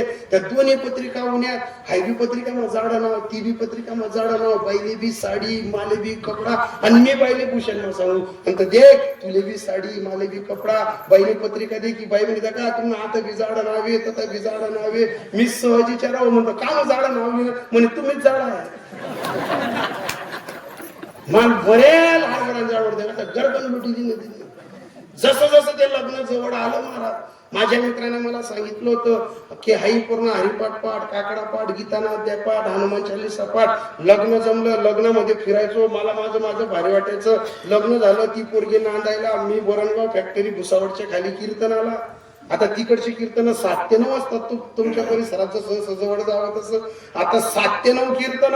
ती पोरगी नांदायला गेली, तिला 3 नंदा, एक नंदा सुरत, एक नंदी सुरतले, एक नंदी दुयानी, एक नंदी भुसावळनी. आता ते 3 नंदा हाई पोर नांदाली उनी. आणि प्रत्येक ठिकाणी पोरगी जेव्हा नांदायला येते ना, तर आपल्या हिंदू घरातली परंपरा आहे, जुन्या म्हाताऱ्या तिला 2 कामं सांगतात. एक तर घर जाडवी, एक तर पाहुण्यातले वाढ आले जाय. आता माझ्या मित्राने मला काय सांगितलं, गीता पाठ आहे, रामायण पाठ आहे, महाभारत पाठ आहे, हायबींना अध्याय पाठ आहेत. पण त्याने हाय नाही सांग की ले 100 वाजलात का उलट दिकत बॉय उलट्या बावलीस नाही. त्यांनी मला आई सांग नाही, मी तर मला लगीन जोड टाक, मी पण म्हणा बारी बरी फिरू. आणि पोरगी पहिला नांदाला गेली, त्या 3 नंदा ते सांगा म्हणे बहीण घरे जाडाय घ्या. ते म्हणे मी सवना पहिले बोलली ना काम, काही दांगडा उभा राहा नको बुवा. तिला माहिती होतं आपल्या गड्यात सगळी जातील बुवा. पण त्या नंदाचे सांग म्हणे बहीण हाय कडी, हाय वाटी, हाव चंपा. आणि 3 नंदोई भाऊ जेवले बटीले वय वाढ आले. आणि तो टाइम सवना पुढे चालला की मी कीर्तन येत होता, हायगुई वाढ आले. आता जटे दरवाजा होता तटे तिले उंबर टाजी की, जटे कीना पाणी टाकेल होता तटे नंदोई भाऊ पटेल की, जटे चटया टाकेल होता तटे कीना पाणी दिकी. ते बैल उंबर वंडालता अशी कांदाने बरेच ट्रक नागत कशी तरी गई जटलो आणि वाढायला लागलो. पहिला भाऊ सुरतवाला दव्या कपड्याचा पटेल, कोरा खट माणूस, एकदम नियम नेटका माणूस. सुरतवाला कसा राहा अब्दुल मेरी माय को सांगते ना बाहेर आणि बोला ना का हिंदी बोला ना, किधर बिन जानते पीछे लेखा का आगे टाकता काही समजता नाही. सध्या सुरतचं वातावरण तसंच राहतं. आता नेमका ती पोरगी वाढायला आली, जटे किना पाणी तटे नंदुई भाऊदी दव्या बरफ माणूस. ती किना पानवर कडी टाकू बा, तिने नंदुई भाऊ ना डोपार कडी टाकली. आता तो दव्या बरफ माणूस चाललाय उठला, हो पहिला तू आहे कैसा वाढती, तू वाढती तर आधारी टाकते. ती म्हणे मी अशीच वाढते. लगेच बाजूला तू यावाला जिने प्यान किशोर बटल होता, याला कडाईवरी डोकं पाहिजे, त्याने कडे फिरली ती बाई. त्याने जिन्नी पॅन्ट टी शर्ट कडी टाक दिली. तो कुठून उठला, ही बाई अशी काय वाढते रे बो. तर लगून ममराबाद वाला ती आपली तिकडची भाषा, मला नाही जेवायचं, मी वांग्याची भाजी वरण पिन, पण मी कढी पिणार नाही, कढी पाहणार सुद्धा नाही. आणि 3 नंदाच देतील तर म्हणे हो बाई तू वाढी राहिली का सरपित्री ना पितर जेवा राहिली, तू करी काय राहिली म्हणे ताई. म्हणे काहीच दोष नाही, 100 वाजनात गडायला काटा फिरलं का म्हणा डोळ्यास ना काटा फिरीत असतो मला नेमन दिकत नाही. आणि मग पोऱ्यांना विचार म्हणे नवीन बोल, पण मी उसकेल मला दिकत. आणि मग का पोऱ्यांना फोन करायला मला, 1 फोन लाव, 2 फोन लाव. मी तर रूप पाहता आयबीन फोनवर, मी तर अभंग लिहू आयबीन फोनवर. कीर्तन सरतले तर लगून 190 पाठ. 10 वाजता कीर्तन संपलं. महाराज 10:30 वाजता अशा गावाच्या बाहेर निघालो. मला असा फोन दे काय म्हणून उगा विसर म्हणतो हो म्हणून पाठ 190 पाठ. यालाच सकाळी कपडा करी नाही राहत होतो मला, एका बडा घर भर मला कपडा नाही राहणार. मी 10:30 वाजता ती बाईले फोन लावा, पहिलीच रिंग वाजली, पहिलीच रिंग मग फोन उचलली ना. मी हॅलो बोलत नाही तर ती बाई हॅलो काय हॅलो करा ना पेटा मरी जाऊ, तू रस्त्यावर का चढाई जाऊ ना सत्यानाश जाऊ, आणि तुला सकाळी मराना निरोपी हो, तुम्ही लंकाना दुःख नाही जाओ. आम्ही काय असं तुला किना बाग कापा होता उलट्या बावलीस आम्हाला घर बागाली गेली आटे दिकत नाही म्हणतो ओ म्हणा बाप तिला कटे दिकत नाही, मला आटे दिक राहणार नाही म्हणतो, मला आटे दिक राहिलं नाही. ती बाई म्हणे आम्ही सकाळी येतच उलटी चढतं तिथून फोडतं तिथून फोडतं. हो म्हणा वा म्हणा असा चेहरा टोपचा या मला असं गावना बाहेर गोका पॅकेट मोजायला सवय दादा मी पॅकेट मोजीले एखाद्या वेळेस गावकरी बोया राहतेस एक दोन नोट जास्त दिवस जास्तच नाही बोलल्या नोटा राहतेस कम नोटा एक दोन नोट जास्त दिवस आपण गावना बाहेर फोन लावतो दादा तुम्ही एक नोट जास्त दिली ती आता या तुम्ही दिली मी बोय मी दिलेच परत बरं दादा पण फोन लावून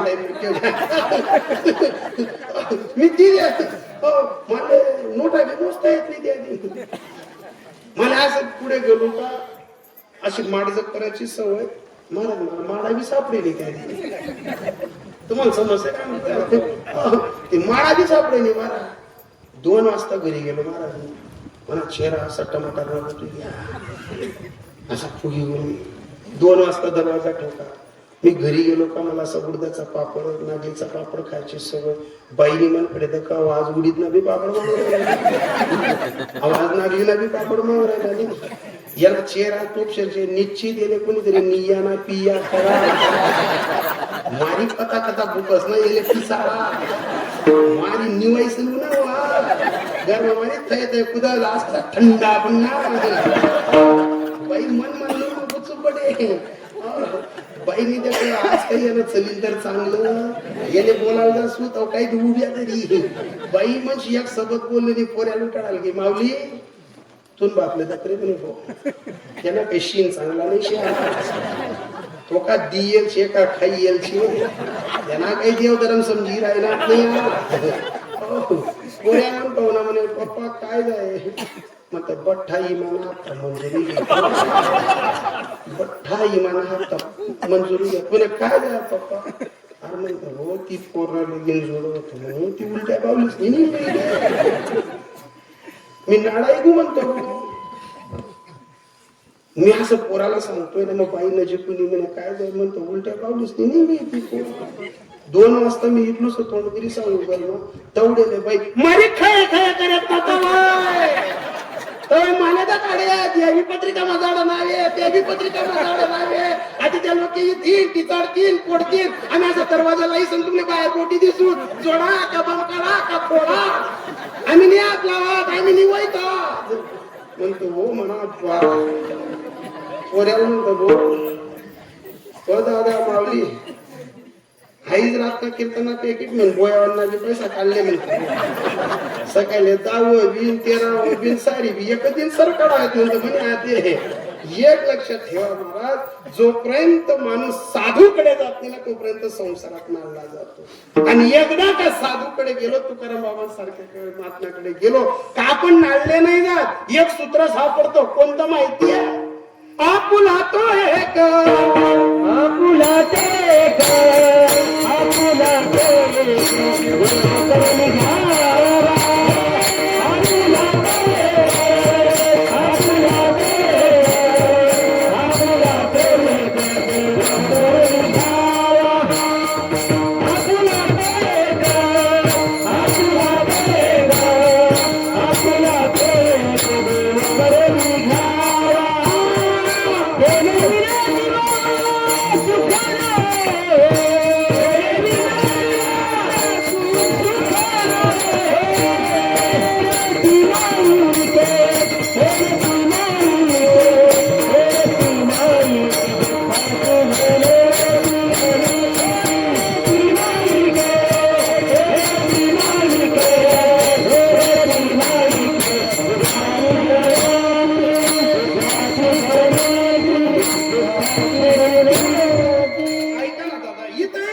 साधूकडे गेलो एक सूत्र सापडलं नाळलो नाही गेलो आपुला तो एक देव आपला झाला ना बाबा मग संसारातलं दुःख फिटलं कोणतं येरती माईक दुःखाची जनती म्हणजे जन्मापासून तर मरणापर्यंत दुःख कोणत्या तत्वानं फिटतं माहितीये लावी मना पिसे गोविंदाचे त्याच्या चरणी गेलो ना एकदा का आपल्या मनाला त्याचं वेड लागलं का ज्ञानोबा सांगतात रामकृष्ण नामे दोन्ही साजिरे हृदयी मंदिरी स्मरा कारे एक धरीला चित्ती आम्ही रखुमाईचा पती आम्ही काय केलं प्रपंच व सरो चित्त तुझे पायी मुरो ऐसे करी घा पांडुरंगा शुद्ध रंग व्हावे. एकदा का तू आमच्या चित्तात आधी राज्य केलं का आम्हाला सूत्र सापडतं. आपुली आपण करा सोडवण संसार बंधन तोडावे गे. संसाराचं बंधन चांगल्या चांगल्या विद्वानांना सुद्धा तोडता येत नाही. संसाराचं बंधन चांगल्या चांगल्या विद्वानांना सुद्धा तोडता येत नाही. एवढ्या बाया बसल्यात ना, माझी 15 मिनिटाची वेळ आहे. तुम्हाला सांगू का, इतकी तेजस्वी बाई होती. 700 पटराण्यांमध्ये दशानंदाची आवडती पत्नी होती. 3 पत्न्या पटराण्या होत्या, कौशल्याची, सुमित्राची, आणि 700 पटराण्यांवरती आधी राज्य करणारी पत्नी होती, तिचं नाव कैकेयीची. का इतकी विद्वान होती, पण विद्वान असणाऱ्या बाईला चारित्र्याला डाग लागला, स्वतःच्या नावाला डाग लागला. आजही तर एवढ्या बाया बसल्या आहेत, पण एखाद्या बाईनं स्वतःचं नाव कैकेयी ठेवलं, एखाद्या बाईनं पोरीचं नाव कैकेयी ठेवलं. का ठेवलं नाही? बदनामीचा डाग, आणि त्या बदनामीच्या मार्गाला कोणी जात नाही. पण खरी सत्यता ऐका ना, सहज बदनामी येत नाही. नालला जातं माणूस, पिछालला जातं माणूस, एखाद्या वेळेस एखाद्या नको त्या घटनेत अटकून जातो माणूस. काय झालं? 700 पटराण्यांमध्ये जी बाई चंद्र आणि सूर्य आहे तोपर्यंत बदनाम झाले ना, त्या बाईचं नाव कैकेयी. पण इतकी विद्वान होती बाबा कैकेयी, रामायण वाचल्याशिवाय कैकेयीचा अंत कळत नाही. अहो, ज्या दिवशी स्वर्गातल्या देवांशी युद्ध करण्यासाठी दशरथ राजे जात होते ना, तर सुमित्राजींकडे कौशल्याजींकडे पदर पसरून एक भीक मागितली, एक सूत्र सांगितलं, आम्हाला फक्त दशरथ राजांच्या रथावर सारथ्य पण करायला जाऊ द्या. स्वर्गात काय घटना घडू शकते सांगता येत नाही. आता ड्रायव्हर लोकांवरती भरोसा ठेवून चालत नाही, विमानात सुद्धा उडवून देतात ते. ऐका ना, सांगता येत नाही. कैकेयीजींनी आरजी केली सुमित्राजींना, कौशल्याजींना सांगितलं, जा बाई तुला जायचंय ना. पण एवढी विद्वान बाई ती स्वर्गात दैत्यांशी युद्ध करताना दशरथ राजांच्या रथावर पहाडाचा काही तुकडा फेकला, तर त्याच्यानं रथाचा आकही मुडला, चाकही निघालं. पण या कैकेयीजींनी रथही एका हाताने हँडल केला, रथाचं चाकही आणि आकही एका हाताने सांभाळला. मला सांगा ताई, इथं बसलेल्या तुम्ही, ज्या बाईने स्वर्गात लढताना नवऱ्याचे प्राण जाऊ दिले नाही, ती बाई घरात भानगडी करून दशरथाला मरू दे. पण ऐका ना, याच्याही पेक्षा अजून किती विद्वान होती कैकेयीची माहितीये? ज्या दिवशी श्रावण बाळाच्या माता पित्यांना मारलं, अर्थात ते करायला गेले काही आणि झालं काही. 3 शापक मारायला गेले, 3 जण जीव मेले. पण त्या जीवांपैकी श्रावण बाळाच्या माता पित्यांनी श्राप दिला की तू पुत्रयोगाने मरशील. दशरथ राजांचं सर्व चेहऱ्यावरचं तेज चाललं गेलं. कारण दशरथ राजा तसा माणूस नव्हता, तो खुदी नव्हता, तो दाता माणूस होता. इंद्रचंद्र म्हणून खुर्ची पुसून जागा देत होते, एवढा वैभवशाली माणूस दशरथ राजा. पण ऐका ना, जसं हृदयात दुःख घुमायला लागलं, 700 पटराण्यांपैकी कोणत्याच पटराणीच्या मालात गेले नाही. अयोध्येत येताना वार्ता अशी पसरली होती की सर्व अयोध्येत जी चमक होती ती उडालेली होती. जसे दशरथ राजे आले ना, सुमित्राजी ना कौशल्याजी ना 700 पटराणींमध्ये कोणाचकडे गेले नाही. जसे आले तसे कैकेयी ज्या मालात बसली होती ना, तिथं गेले. ऐका, जर कैकेयी एवढी प्रिय नसते तर तिच्याजवळ गेले नसते. कैकेयी जवळ गेले, कैकेयी मांडी वाढून तुमच्यासारखी बसलेली होती. इंद्रचंद्र महेंद्र ज्याला हुजरे मुजरे घालत होते, खुर्ची देत होते, अशा दशानंद ब्रह्मांड नायकाचा बाप दशरथ राजा कैकेयीच्या मांडीवर डोकं ठेवून असे रडतात की जसं लहान पोरग शाळेत जायच्या वेळेस रडते. रडताना दशरथ राजा सांगत होते, कैकेयी अगं मी करायला गेलो काही, काय झालं काय? अगं बाई, मला श्राप भेटला की मी पुत्रयोगानं मरेल. पती राजाच्या मुखात एवढा शब्द ऐकला. स्वामी पुन्हा बोला, काय झालं? पुन्हा बोला, तुम्ही पुत्रयोगाने मरा. आणि लगेच आपत्कालीन संकटात त्या बाईने टाळी वाजवली, स्वामी वेळेत का तुम्ही? अरे असं काय खोटारडा विचार करतात? अहो, ज्या अर्थी तुम्ही पुत्रयोगाने मराल त्या अर्थी अयोध्येच्या नगरीत दिवा पेटेल, त्या अर्थी अयोध्येच्या नगरीत तुम्हाला पिताश्री होता येईल, म्हणजे आपल्याला संतती होणार. एवढ्या आपत्कालीन संकटात नवऱ्याला हसवणारी बाई नवऱ्याला मारू शकते? एवढी विद्वान बाई मारू शकते? याच्याही पलीकडे सांगू केवढ्या विद्वान होत्या. ज्या दिवशी रामप्रभूंना राज्याभिषेकावर बसवायचं होतं ना, त्याच्या आदल्या दिवशी घरातली प्रायव्हेट अँड लिमिटेड मीटिंग असताना दशरथजींच्या खांद्यावर हात ठेवून कैकेयीजी रामाला सांगत होते, रामा तू रात्री रडायचा ना तर माझ्या कुशीत यायचा, तेव्हा थांबायचा. तुला सुमित्राजींजवळ जायचं ना कौशल्याजींजवळ जायचा. बेटा मी भरतावर जेवढं प्रेम केलं नाही ना तेवढं प्रेम तुझ्यावर केलेलं आहे. पण माझी शेवटची एकच इच्छा आहे, माझ्या हाताने तुला राजसी आसनावर बसवण्याच्या अगोदर माझ्या हाताने तुझी आंघोळ करेल, तुझ्या अंगावरती पंचतत्वाचं पाणी टाकेल, फुलांचा हार टाकेल, माझ्या हाताने तुझा अभिषेक करून तुला राजसी आसनावरती बसवेल. पहिल्या रात्री रामाला राजा करणारी बाई, स्वर्गात नवऱ्याचा प्राण वाचवणारी बाई, घरात आपत्कालीन संकट आल्यानंतर नवऱ्याला हसवणारी बाई, ही एवढी विद्वान बाई, मला सांगा ही एवढी मोठी बाई कोणामुळे बदनाम झाली? अर्ध्या रात्री हिला कोणी फितवलं? कोणी? फक्त बाहेरने सांगा, कोणी फितवलं? बोला ना ताई तुम्ही. मंत्राने फितवलं. मग मला सांगा आता अर्धी रात्री जर देवनी मायले बाहेर नाही बाया पिताडी घ्या,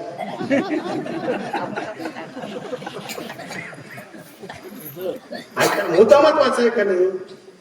इथं अर्धी रात्री मी आता काहीच आता मला कापता म्हणून वावर वखराय की म्हणून ऐका ना, अर्ध्या रात्री नवऱ्याचा प्राण वाचवणारी, रामाला बसवणारी या बाईला कोणी फितवलं? मग मला सांगा, देवनी मायला जर अर्धी रात्री बाहेर बाया पिताडी जाते ती आपल्या दल्लीस ना तर पहिले स्क्रूडीला जवाई अंडेर जर एक पलंगवर गप्पा मारतीस ना तर आपल्या गल्ल्या बटा गल्ली बसते बहीण बबडी नवरा असा गुलू गुलू गप्पा मार बहीण बट त्या तिनं ऐकस बरं, ती जशी कुदाड तसा खान बैली ना बैल असा तनतन कुदल बरं. आणि त्याच पलंगवर दुसऱ्या दिन अंडेर जवळ जाऊ द्या वो अंडोरीस ती किराणा आणि चिठ्ठी लिखू द्या, तरी बी आपल्या गल्ल्या गेली मा शेका काही मान मर्यादा, शेका एक काही दाग तरिया एकच ठिकाणी बट्टीस पण बेतीस का या अशा गणच दिल्या आहेत, कत कत दोन होतीस म्हणे नाल्ल पाकरी खातीस. चल सोपं नाही ना महाराज. एवढं प्रपेट का बोलतोय मी तुम्हाला माहितीये का? एवढं प्रपेट का बोलतोय मी एकदा लग्न केलंय,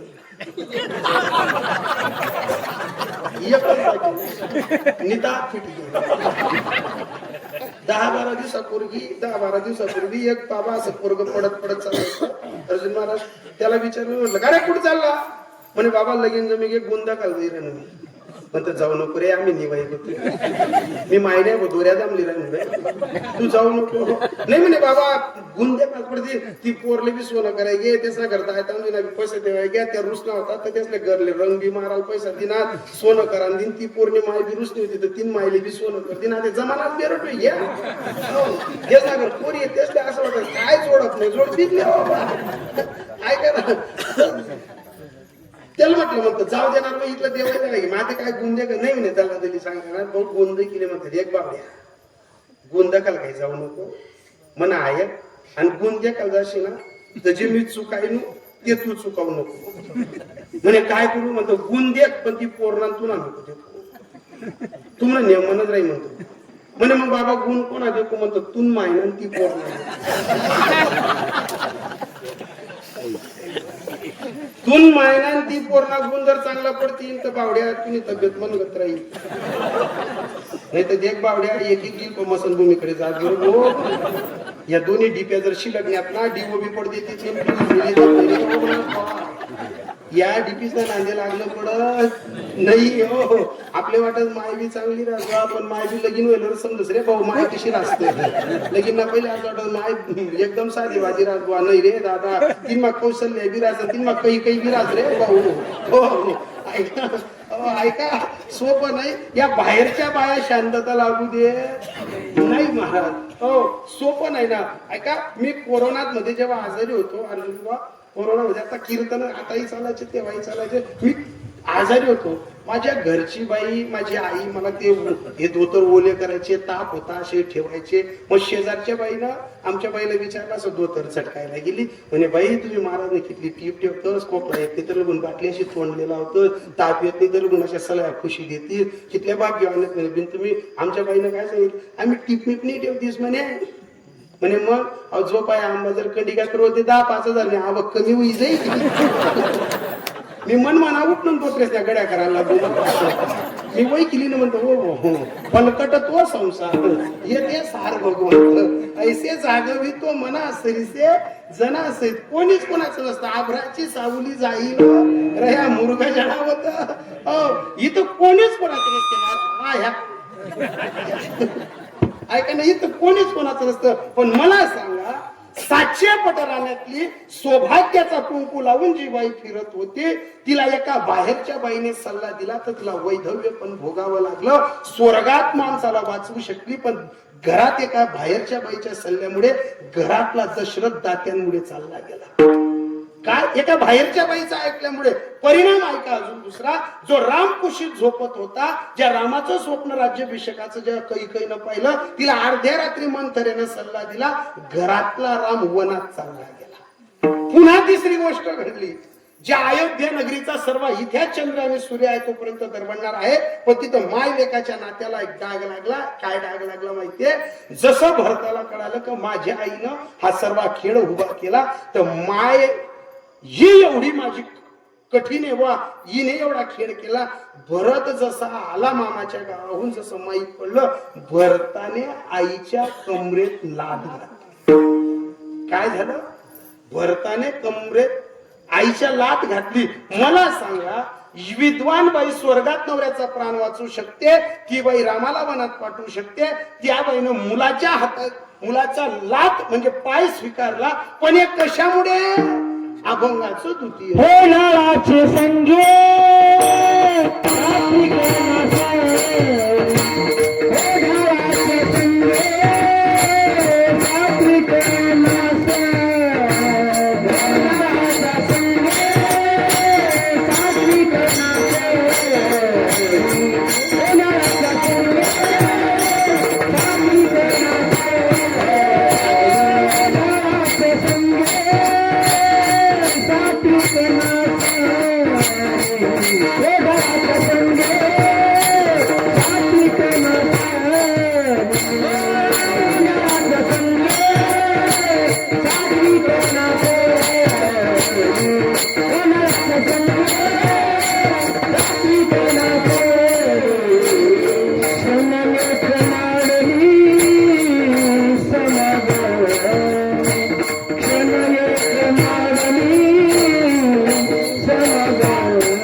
सात्विक नासली शनायक काही सारखी विद्वान बाई एका मंत्रेचा ऐकते महाराज काय परिणाम झाला लंकेला डाखाच्या संगती सोने हिन झाले आणि मोलते तुटले लक्ष कोटी एवढ्या मोठ्या रावणात एवढ्या मोठ्या रामायणात ज्या दशरथाच्या घराला डाग लागला महाराज सोन्यासारख्या कुटुंबाला डाग लागला डाखाच्या संगती सोने हिन झाले आणि मोलते तुटले लक्ष कोटी एवढं सुपीक आणि आनंदाच्या परिवारात एकच मिठाचा खडा पडला ऐका ना राम वनात जाऊन परत आला राम वनात जाऊन परत आला त्याला सर्व वैभव भेटलं पण जाताना जो बाप होता तो बाप पुन्हा भेटला नाही जाताना सर्व आई सौभाग्याचा चुडा घालून बसल्या होत्या येताना सर्व मातांना विधवा म्हणून पाहायला भेटलं ऐका जाताना अयोध्या रडत होती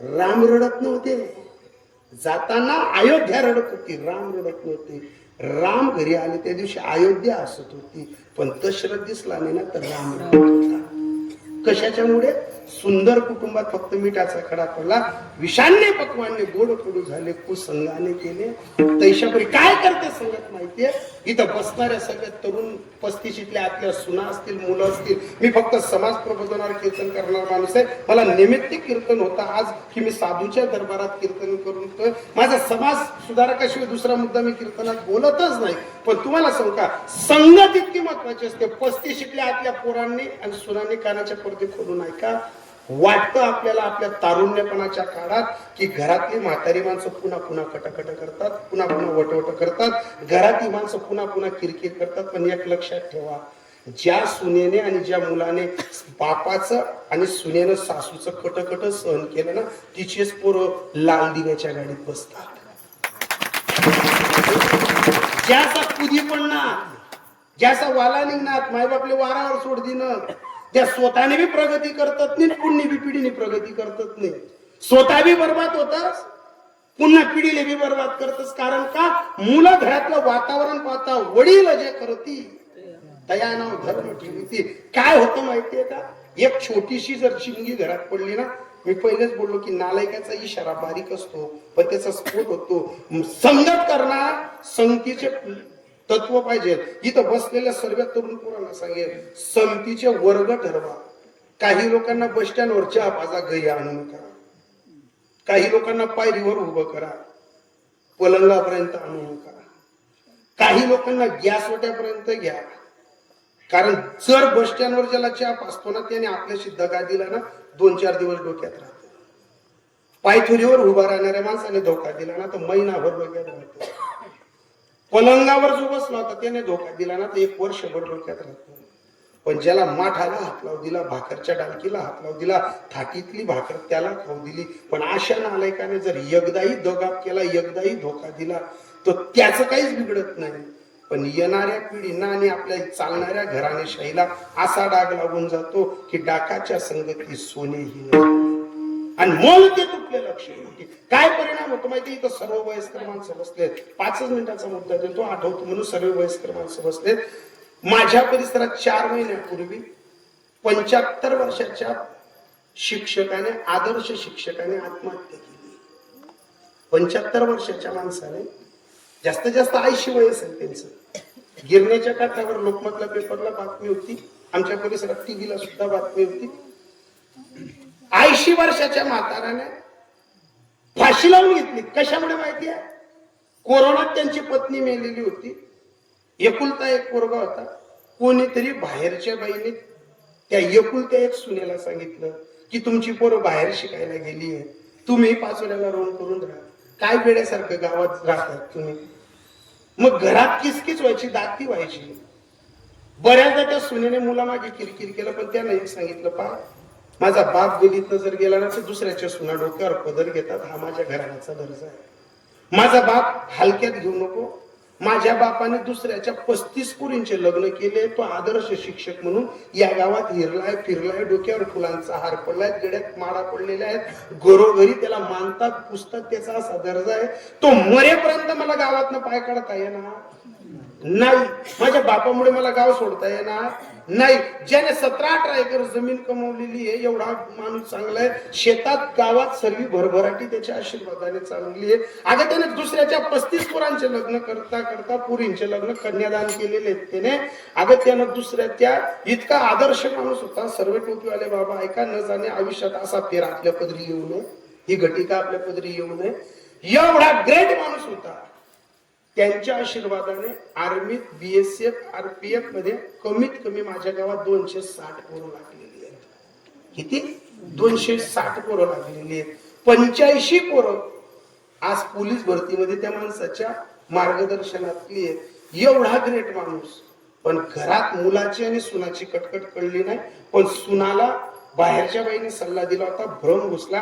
आणि एक लक्षात ठेवा, श्रीमंतापेक्षा सज्जनाच्या घरची दाती मिटायला वेळ लागतो. श्रीमंत माणसापेक्षा सज्जनाच्या घरची दाती मिटायला वेळ लागतो. कारण सज्जनाला मरण असतं, तो घरातलं दुखणं बाहेर सांगत नाही. घरातलं दुखणं बाहेर सांगत नाही, तो घरातली याचं ना बाहेर सांगत नाही. एवढे म्हातारे आहेत ना, या म्हाताऱ्यांना पाहून दुसऱ्याची सून पदर घेते. यांना हृदयाला गारवा वाटतो. पण यांचं हृदय चिरलं केव्हा जातं, यांचं हृदय जडतं केव्हा, की दुसऱ्याच्या सुना आपल्याला कोण पदर घेतात बा, पण घरची सून डोक्याचा पदर जेव्हा खांद्यावर ठेवते ना, तेव्हा यांना सरणावरचा चटका रोज लागतो, रोज भोगावा लागतो. डाकाच्या संगती सोने हिन झाले, मोल ते तुटले लक्ष कुटी. ऐका, एवढा मोठा ग्रेट माणूस, चांगलं कुटुंब होतं. पण त्या पोरीना असा अंदाज काढला, नवरा माझा ऐकत नाही ना, नवरा घराच्या बाहेर निघत नाही ना, गिरड सोडत नाही ना.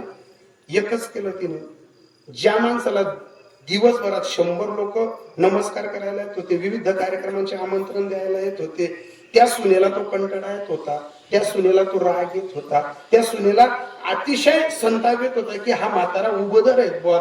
तिने कालांतराने एकच केलं, मुलगा घरी नसताना, सासरा घरी असताना एक दिवस घरातल्या घरात सासरा घरात यावा, बेसिंग मध्ये हात वगैरे धुवावा, आणि तिने अगजायापणा केला, स्वतः असा इश्यू केला की या माणसाने माझा हात धरला. तिनं असा हिगो केला, तिने असा प्रचार केला की या माणसाने माझा हात धरला. ज्या माणसाला 100 लोक रोज रामराम घालत होते आणि पाया पडून सल्ला घेत होते ना, तो माणूस सुनेला सांगायचा, बाई वाटलं ना तर कालपटी ठोकून टाक, तुला वाटत असेल ना तर मला घरात फाशी देऊन मारून टाक, पण माझ्या शेवटच्या काळाला माझा असा डाग लावून मारू, मला याचं लागलं. सून ऐकायलाच तयार नाही हो. आगाचा करत होती, नाना तऱ्हेचा हर एक कार्यापर्यंत आली, नाना तऱ्हेचं उरलं डुरलं बोलत होती. अहो, ज्या दिवशी न्याय करायला गावातली काही माणसं बसली ना, जी माणसं ते 4 महिन्यापूर्वी जे सरपंच होते, जी माणसं पोलीस पाटील होते, जे माणसं सोसायटीमध्ये निवडून आलेले होते ना, ते सर्व त्या गुरुजीच्या हातातली तयार झालेली पोरं, ते सर्व न्याय करत होते.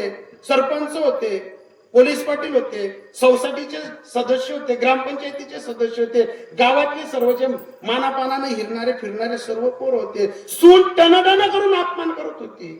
प्रत्येकाच्या हृदयात अशी आग होती, हा माणूस मरण पत्करू शकतो पण असा नालायकपणा करू शकत नाही. पण आग त्यांच्या घरातली लागलेली होती, एक शब्दही कोणी बोलत नव्हतं. मी त्या मास्तरांच्या शेजारी खुर्चीवर बसलेला होतो. मला त्या मास्तरांनी कानात एक शब्द सांगितला, महाराज, ज्या दिवशी सज्जनाच्या घरात आग लागते ना, त्या दिवशी वाघाच्या घरात लांडगे न्याय करायला येतात. ज्या दिवशी सज्जनाच्या घरात आग लागते ना, त्या दिवशी वाघाच्या घरात लांडगे न्याय करायला येतात. मला माहिती आहे या न्याय करणाऱ्यांमध्ये एकही माझा विरोधक नाहीये, पण यांच्यात एकातही हिंमत नाही असं उठून की हा माणूस सत्यवादी व हा लाभाड नाही व्हा. पण सर्व पंचांनी त्यांच्या पोराला सांगितलं की खरे, हे जे तुझी पत्नी बोलते हे कितपत तुला खरं वाटतं?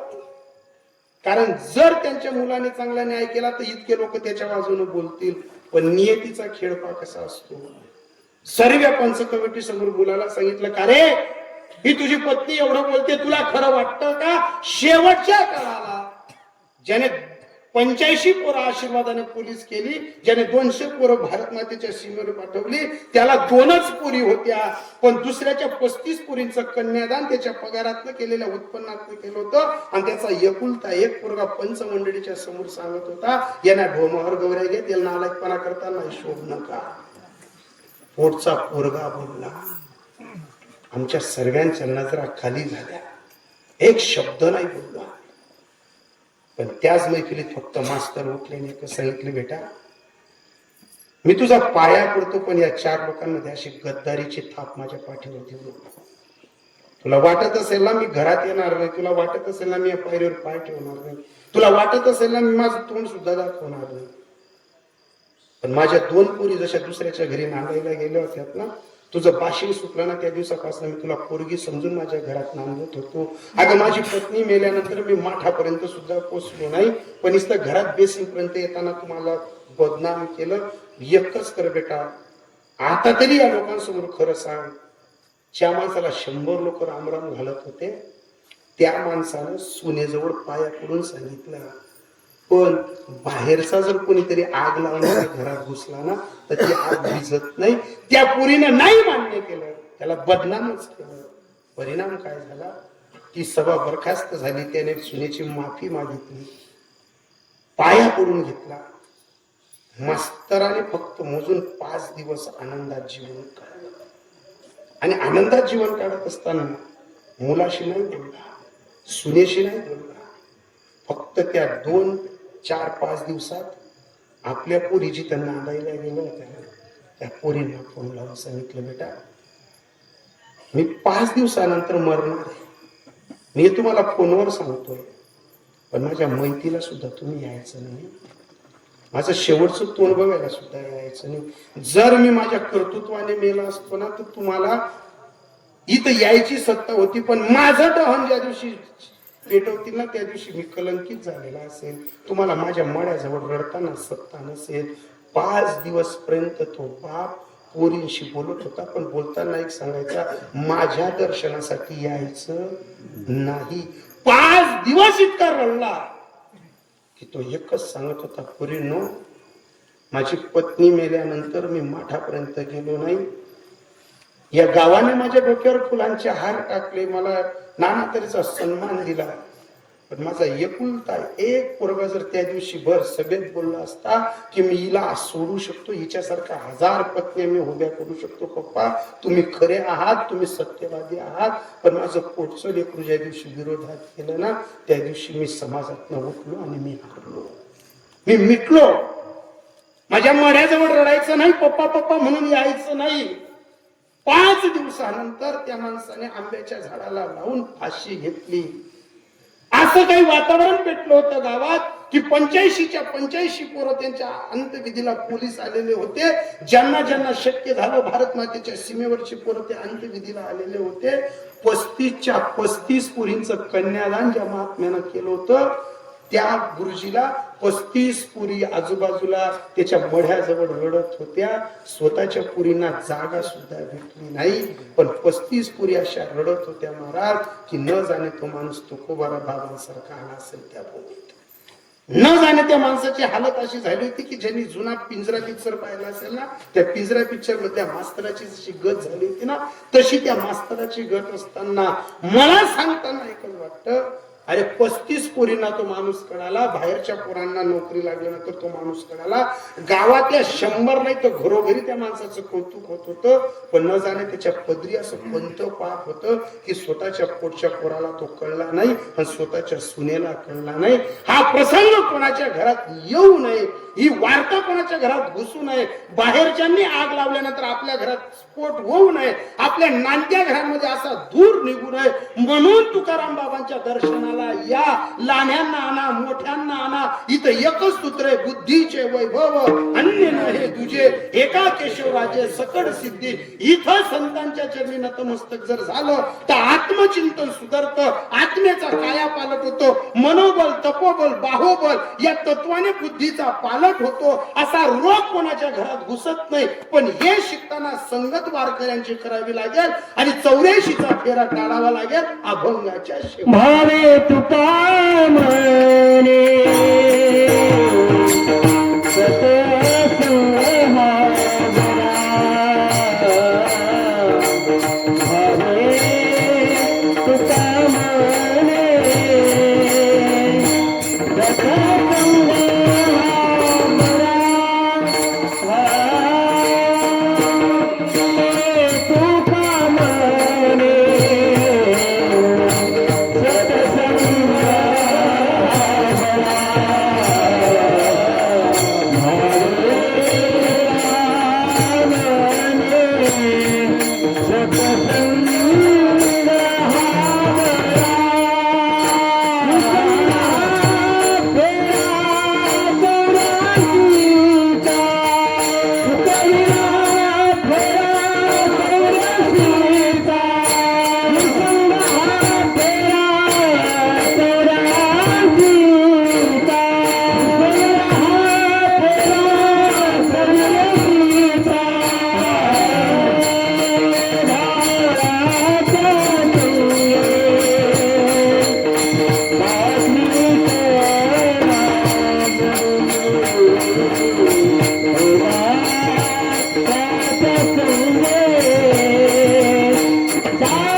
भावे तुका म्हणे सत्संग हा बरा कुसंगी हा फेरा 84चा जगद्गुरु तुकोबांचा ढेकणाच्या संगी हिरा जो भंगला याच्यावरती समाज प्रबोधनाचं शास्त्राचं तत्व तुम्हाला मांडत असताना मी प्रत्येक मुद्द्यावरती विषयाशी संगत असताना तुमच्यापर्यंत इथं पोहोचत असताना प्रत्येकाच्या डोळ्यात तुमच्या पाणी येत होतं. हृदय माझा विषय तुमच्या हृदयापर्यंत पोहोचत होता. सांगण्याचा मुद्दा एकच होता महाराज, जी आग माझ्याकडे लागली ना ती आग तुमच्याकडे लागू नये म्हणून विचाराची संगत बदलवा, आचरणाची संगत बदलवा, कर्तृत्वाची संगत बदलवा, मग तत्व सापडतं. ढेकणाच्या संगे हिरा जो भंगाला कुसंगे नाडाला साधू तैसा आपल्याला या भूमीत तुकाराम बाबांची संगत लाभलेली आहे. आणि जोपर्यंत तुकाराम बाबांच्या चरणी आपला भाव शुद्ध आहे तोपर्यंत आपण हिऱ्यासारखे आहोत, साधू सारखे आहोत. आणि ज्या दिवशी आपला भाव उठून गेला त्या दिवशी ओढाळाच्या संगे सात्विक नासली आणि शनैक नाडली समागमे. जालनेकर महाराज तुमच्या मनापासून आभार व्यक्त करतो. या परिस्थितीला तुम्ही सर्व सांभाळून घेताय, तुमचे पुनश्च आभार. आणि इथं मागे पुढे असणारे सर्व गावकरी, आजचे महाप्रसादाचे मानधन यजमान, त्याचबरोबर आमचे कुठलं गाव महाराज हिरमान्याहून आलेले दाजी साहेब, सर्व मंडळी तुमचे सुद्धा आभार मानतो. ज्यांच्याकडनं आज कीर्तनाची सेवा होती त्यांचे आभार. आदरणीय देसले साहेब तुम्ही आम्हाला बोलवलं, तुमचे सुद्धा आभार. युट्यूब चॅनल मालक सुद्धा वेळेवरती येऊन गेले, पण तुम्ही त्यावेळेस ते दुसरे कपडे होते, आता दुसरे कपडे होते. तेव्हा तुम्ही हिरो सारखे दिसत होते, आता ब्राह्मणासारखे दिसत आहे. त्याच्यामुळे मी गाफील झालो, ओळखता गेले नाही. पण तरी मी तुमचे सुद्धा आभार मानतो ज्यांनी मला इथपर्यंत पोहोचवलं. आदरणीय आमचे गाडी चालक मालक आमचे एस के बाबा त्यांचे सुद्धा आभार.